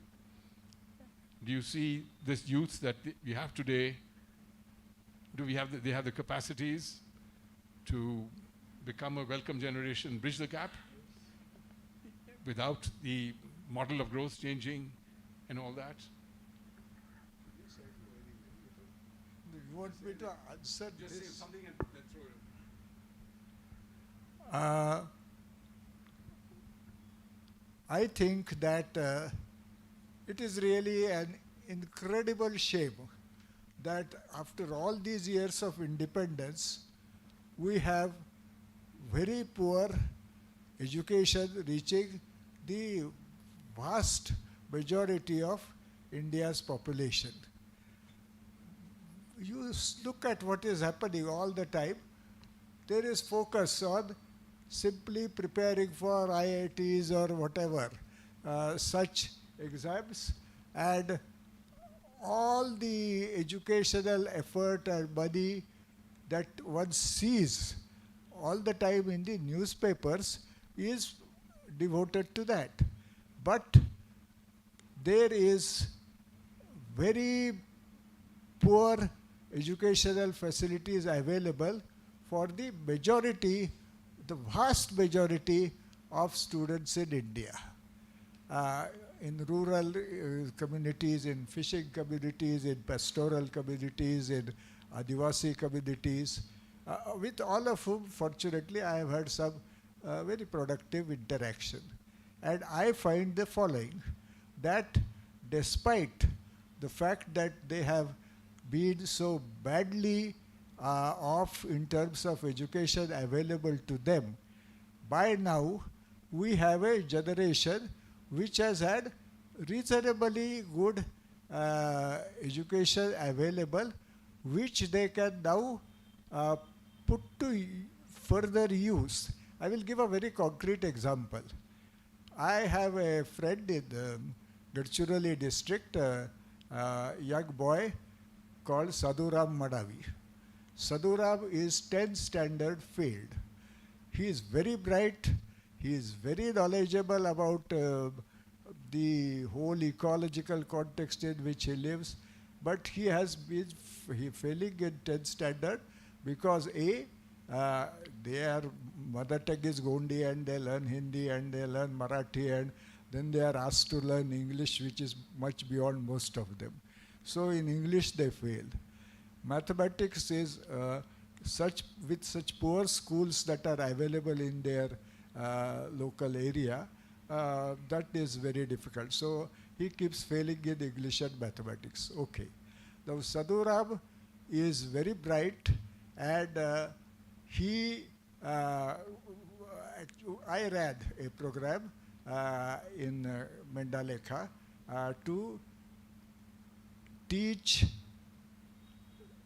nominees of Grama Sabhas who have received community forest rights, which are I think is a very progressive movement. Now, Sadhuram was one of the students, and he picked up through that. Actually, it was a very interesting 5-month program. They came and learned for 10 days, went back to their villages and practiced things, and came back another 10 days. So they learned about many things, such as using Google Earth images to draw boundaries to their community forest and then classify them in terms of different kinds of landscapes and so on. And they really picked this up very well. And after the course was over, that is now 4 years ago, they formed a WhatsApp group getting in touch with each other, which was discussing various things. And I tried to get botanists, trained botanists who were good friends of mine, to help them identify the plant species, because for them the non-timber forest produce, they have now rights over. Knowing their botanical names would be of great value. The pundits like the pundits of old, who would not want to give any knowledge to Shudras, the botanists of today don't want to give them any knowledge. So they refused. And these the boys in this group, and girls also, they were uploading images of creatures around them which they were interested in, including not just non-timber forest produce, but other species which fascinated them. And suddenly, one day, Sadhuram began to give the correct scientific name. So I asked him, I am not very good at these apps, but he explained that there is this app called Google Photo and Lens. So you take a photograph of the, say, plant, and especially when it is in flower, and it certainly gives you back the correct scientific name. And then Sadhuram identified a ground orchid in his village in Gadgil district, which is completely outside the known geographical range of that species. He had become by this time, by the way, teacher to the botanist teachers at the local Gadgil college. They were coming to him to get his help to identify and learn about plants. So he explained to them that there is this particular ground orchid which seems not to be. Then he looked at, they can read Wikipedia. I mean, that much English they can manage. and that this seems not to be at all in the distributional range as given in Wikipedia. So the teachers, those botanists from Gadgil College got interested, and they published a scientific paper. And in that scientific paper, Sadhu Ram is a co-author. So a 10th standard failed boy is now officially a member of the scientific community. He can publish a scientific paper. This is, yes, these are real life stories.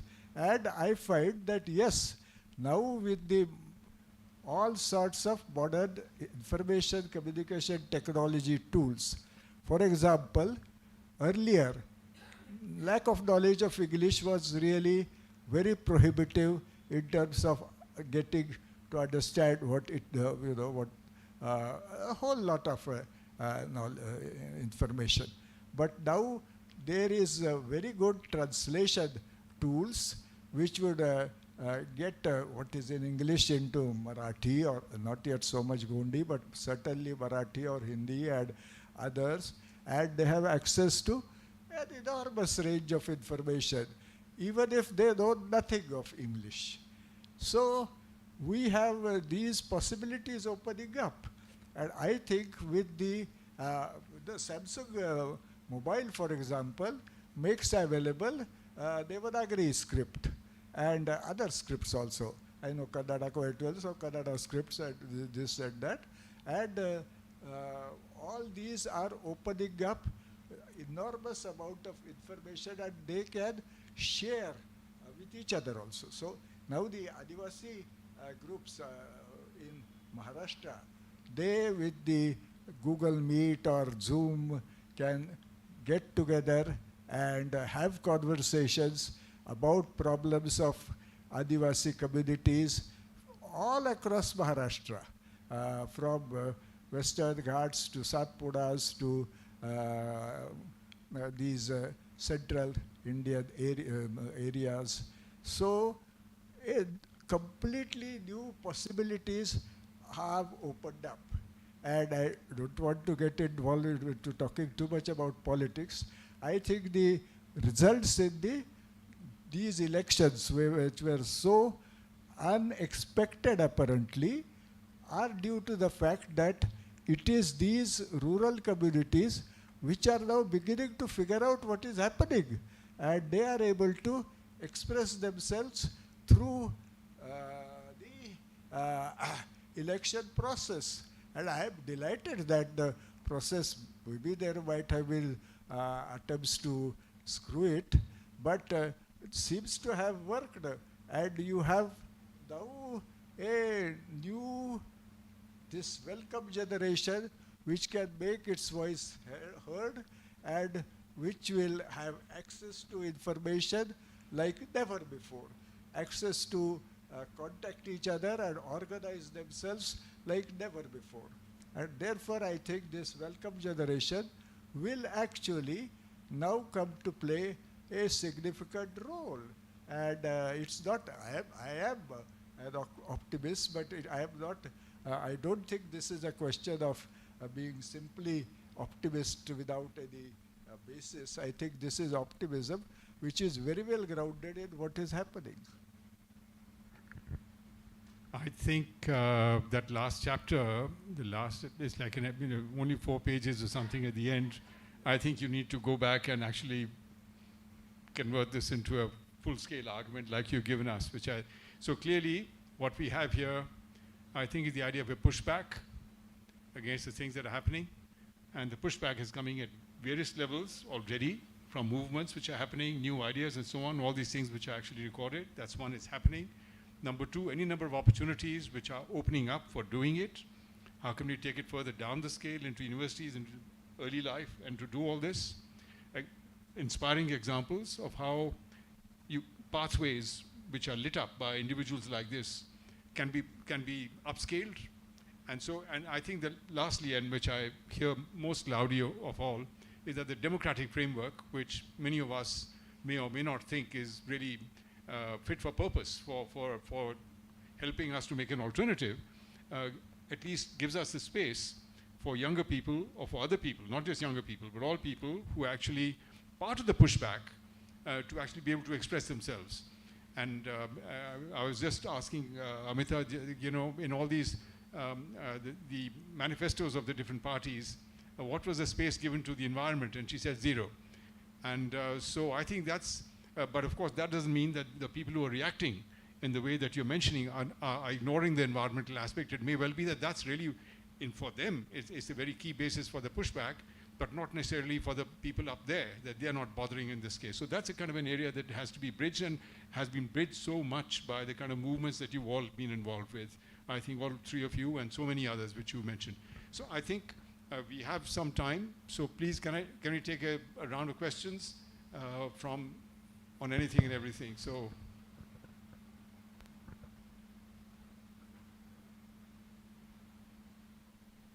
no? All right. I think then maybe some time I'll pass on to, haven't had a interaction between. Just give a minute or so. Give a minute? It's been 1.5 hours of us speaking, so maybe this. I'd be surprised if there are no questions. Right, and there's a second one at the back. Good, so introduce yourself and then. Myself, Professor B.P. Patil, Principal of Army Institute of Technology. Just I would like to ask the panel members, now people are talking about, the whole world is talking about the 17 sustainable goals. Now for a development, how can we balance the environmental or ecological things by considering these all sustainable goals? Because if you see, the population of the world is increasing, development is expected, okay, it will happen, and developed countries are pushing the things to the developing countries. Now what developing countries should do to have their vikas, the people are talking about? Yeah, thank you. Yes. Very sharp question. I think clearly, Ashish, that one's for you.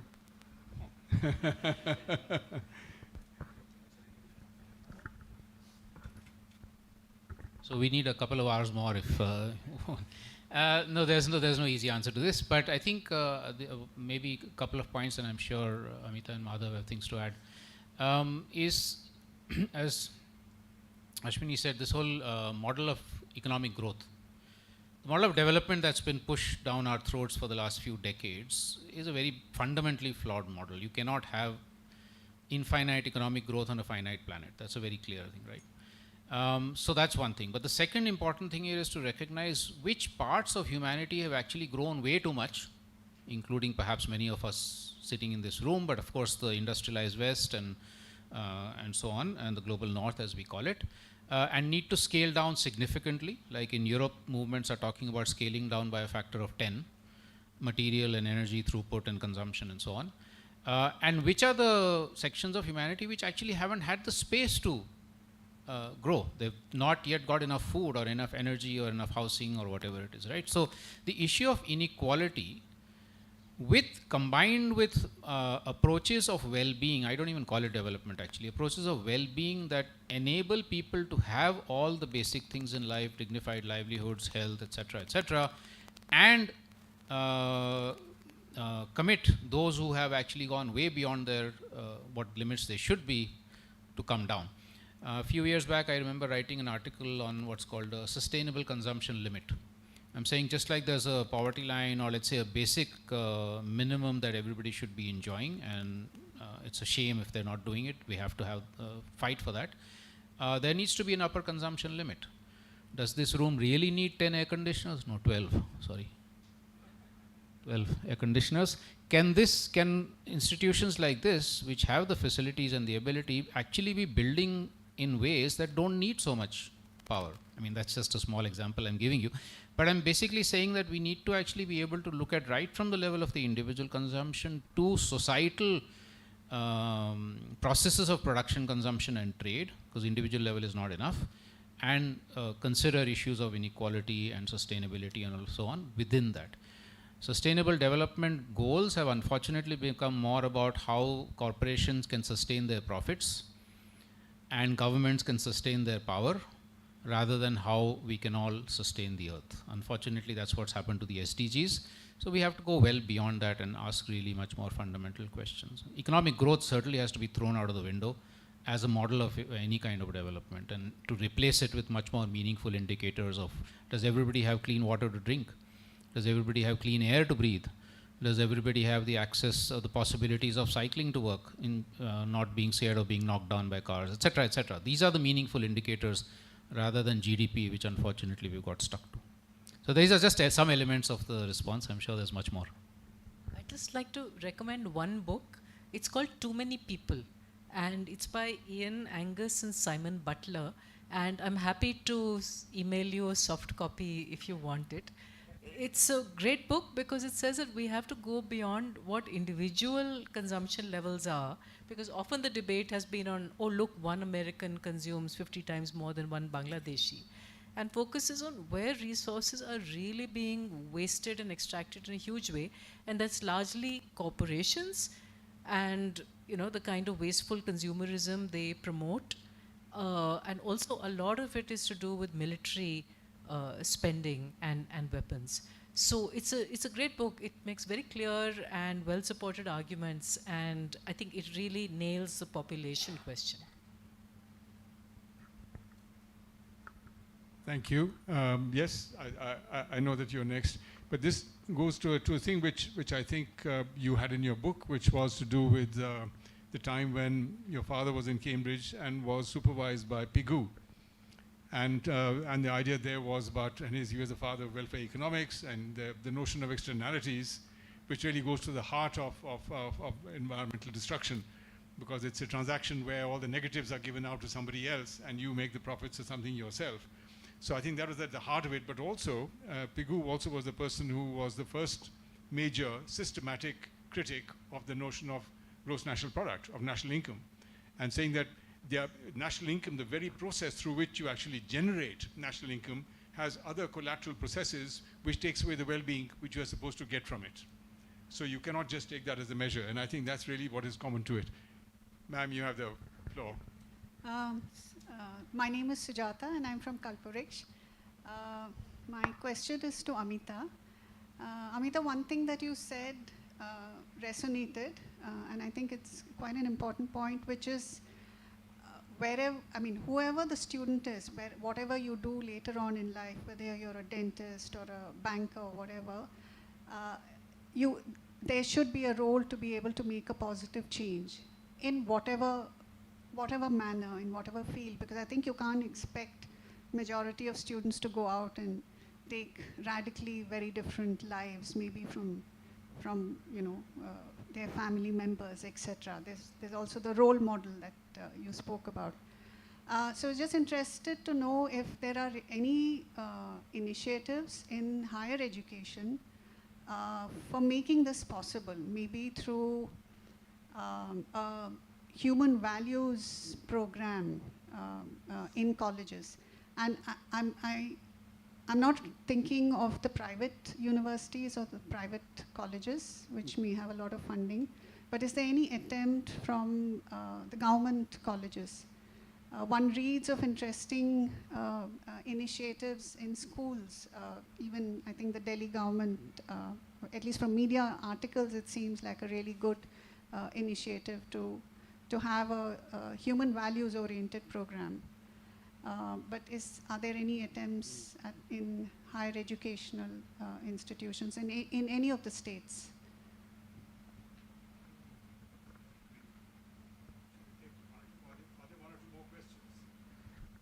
If there are one or two more, then we can take that, because then I think after that we'll have the final comments. This one will be for Amita. You marked it down. Please feel free if there's... yes, please. I'm Santosh Lalwani. This question is particularly for Ashish. You mentioned about redefining who is a teacher based on experience rather than the PhDs. So how about redefining who is a student? based on the experience than rather only the degrees for higher education. Right. Shall we? Okay. I think maybe I'm also keeping an eye on the watch on this thing. I reminded what you were saying, Ashish, about the notion of lifelong learning, which also in a way interfaces with both the who's a student and who's a teacher, because you all emphasized, all of you, that who do we learn from, and the idea of the 1.5 acre Dalit woman in the organic farm as being a teacher. I think that's profound, and also the example that you gave, I think these are profound examples of a teacher who can be a teacher. And I think, but we need to be students. We have to learn. So I think, are we there to learn? Can we get the corporate honchos to learn, get different values? Okay, so over to you, Amita. For the yes, Sujata's question, and then Ashish to you, and the final word will be with Professor Gadgil.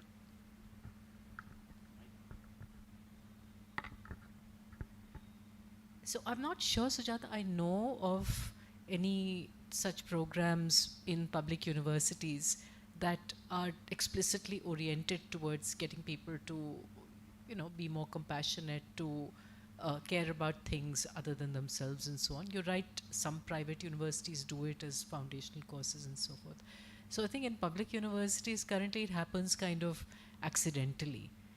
And there's some lip service to it in the national, in the new education policy, but there is no concrete guidelines about exactly how this should be accomplished. But I agree with you. I think it's the most fundamental thing that makes a university education worthwhile, that helps you understand, well, why am I studying what I'm studying? And what is it that I need to do to connect with other parts of life and the world that are meaningful. But in case you hear of any, do let me know. That would be interesting. Yeah. Thanks, Santosh. I was recently up in Munsiari in Uttarakhand, and we have an annual bird festival with some organizations, some villages, one panchayats and organizations there. And I was with this guy called Trilok Singh Rana, who is a local, who started off his career, so to speak, as a stone crusher on a road, and then he was taken on some treks by a couple of the local organizations, and he began to kind of learn about birds, and today he can identify all the birds there and many of the plants and insects and all of that. And I remember him from 10 years back not knowing, he knew some of the local names of the birds, of course, everybody would do that, but he was not that much aware of some of the more specific species and of course the English names and all. When I went with him this time, he was able to rattle off way more names and behavior patterns and so on than I ever knew. So who's a student, who's a teacher is a constant thing, right? I mean, if our minds are open, we are students all the time for our whole life. And at any point in time, somebody else can be a teacher, including, as I said, nature or the rest of nature. So this is what we really need to redefine significantly. And this is what doesn't happen in formal institutions, because in formal institutions, there's like a hierarchy. You are a teacher, I'm a student, whatever. And maybe I will grow up to become a teacher of some other student, but I'll never be a teacher for my teacher. And I give marks. Yeah, and yes, exactly, and I give marks. And if you don't listen to me, then I'm not going to give you enough marks, whatever. So that needs to be broken. And actually, a lot of the alternative institutions, such as the examples I gave, don't even necessarily use these terms. They don't necessarily use the term teacher or student. They are very different. They might have co-learners, those different kinds of terms. People are also trying to redefine, to reimagine terminology of who is called what. But I think the more fundamental question here is who is a quote-unquote expert. And that's where I was bringing those examples of the Dalit woman or of people, the Adivasis like Devaji Tofa, and saying that we need to look at who is knowledgeable. And can be multiple different forms of knowledge. And everybody has some knowledge or the other. Now, some might be more in some fields, some might be less, whatever, but everybody. So we again break through that whole notion of the experts are only those who have the formal degrees or who are in formal academic institutions or in, scientists in corporations kind of stuff, and really try and understand that most knowledge that has been created in human history has actually been by people who we can't even name. I mean, can anybody name who invented the wheel, without which Amita would not be here today? Even I wouldn't be, actually, for that matter. Or hundreds of other things, right?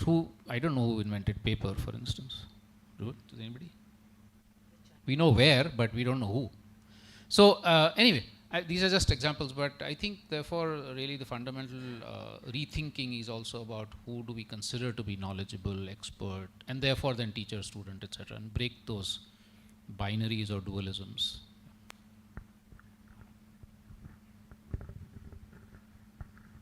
I was so glad I asked the question about the welcome generation. So now I'm going to hand over to you to bring us to a final word about this whole gathering, this meeting. Over to you. Well, thank you. But in terms of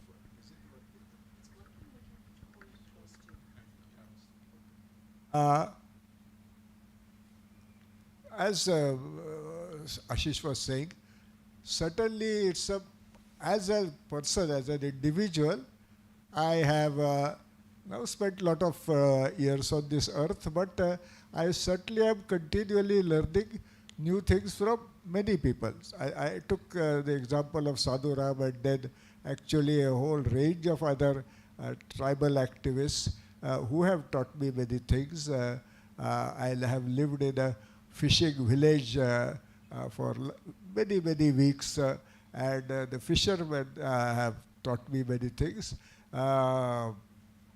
My own students are continually teaching me. I mentioned Sukumar and his knowledge of elephants, and I am very interested in many issues. He pioneered, as I said, for his PhD thesis, a study of human elephant-man conflict.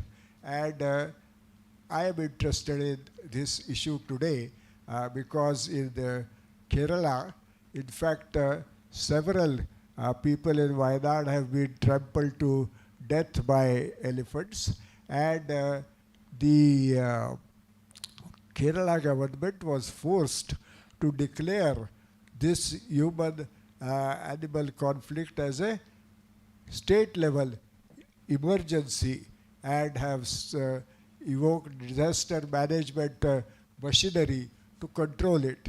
So I am all the time asking Sukumar for his reaction to what has been happening, and he is educating me. And as I said, he was one of my early students. Apart from that, certainly others, actually I must mention my son. Now Siddhartha, he is a mathematician, and he is also now a professor at Indian Institute of Science. And all this chat GP and artificial intelligence and what is happening, I don't know too much about it, but he is now here, and I have long conversations with him, and he explains very clearly, and I begin to understand what is happening. So at all levels, you are continually learning, and as I said, certainly much younger people and people from, as I said, even very different background, like Adivasi boys, they are teaching me. So here we have the living example, because he sat and he said, my father used to ask me to explain various aspects of latest things that he had learned about science and so on, and he would teach him those. I saw that in the book. You cannot, and now here we are. He is there.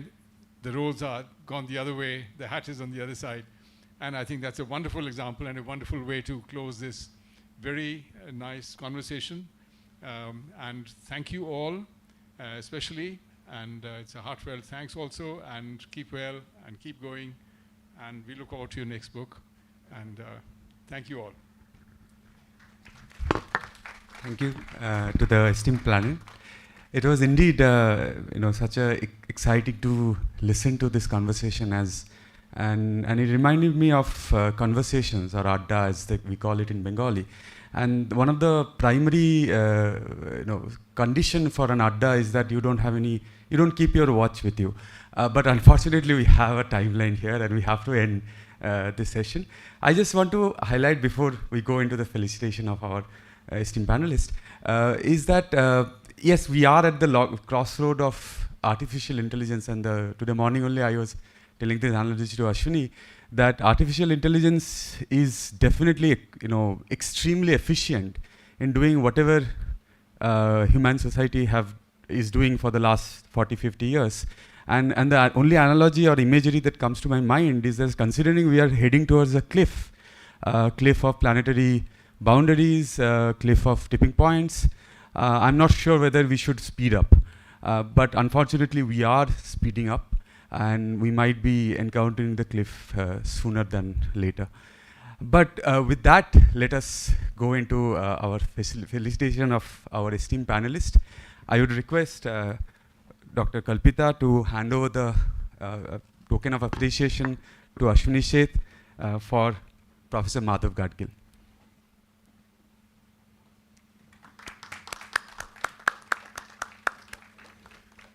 Amita Vaviskar.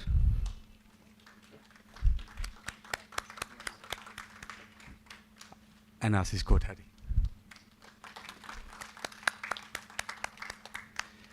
And a day cannot end definitely before vote of thanks. So now I call upon the program director of our BA Liberal Arts program, Dr. Manu Matthew, to offer the vote of thanks. Thank you, Swamiji. On behalf of the School of Liberal Studies at BMU, I extend heartfelt gratitude to our esteemed panelists, Madhav Gadgil, Amita Bhaviskar, and Ashish Kothari, for an evening filled with insightful conversations on such a critical topic for our times. We hope this event marks the beginning of many discussions on the future of higher education and its role in realizing a sustainable and just world for all. Special appreciation goes to Professor Ashwini Sheth for skillfully moderating the discussion. I also want to thank Professor Ajit Ranade, the VC of Gadgil Institute, for providing essential support in organizing this event in Pune. We particularly acknowledge Professor Gurudas Nulkar for his proactive collaboration in making this event a reality. A special thanks goes to Mr. Vilas Mankar and Mr. Ramakrishnan from the administration of Gadgil Institute. I thank Professor Shyam Menon, our Vice Chancellor, for his continuous encouragement and inspiration. I would also like to acknowledge the initiative taken by our school dean, Professor Arindam Banerjee, in starting the SOLS conversation series. A special mention goes to our colleague from Dean's Office, Risha, for seemingly coordinating the logistics for this event. I deeply appreciate the dedication of my faculty colleagues whose efforts brought this event to fruition.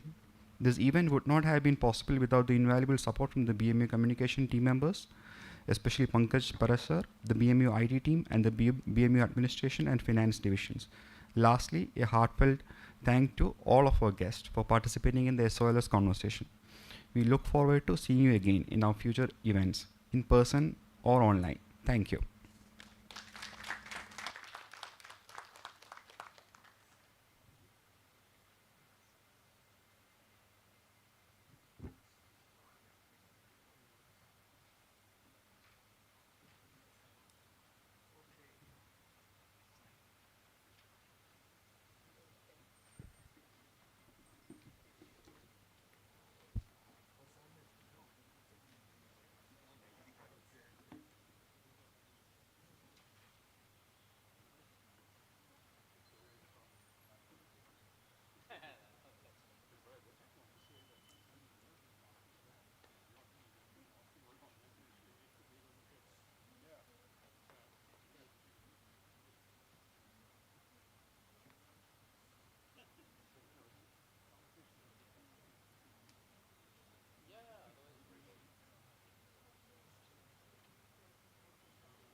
Where's Manu?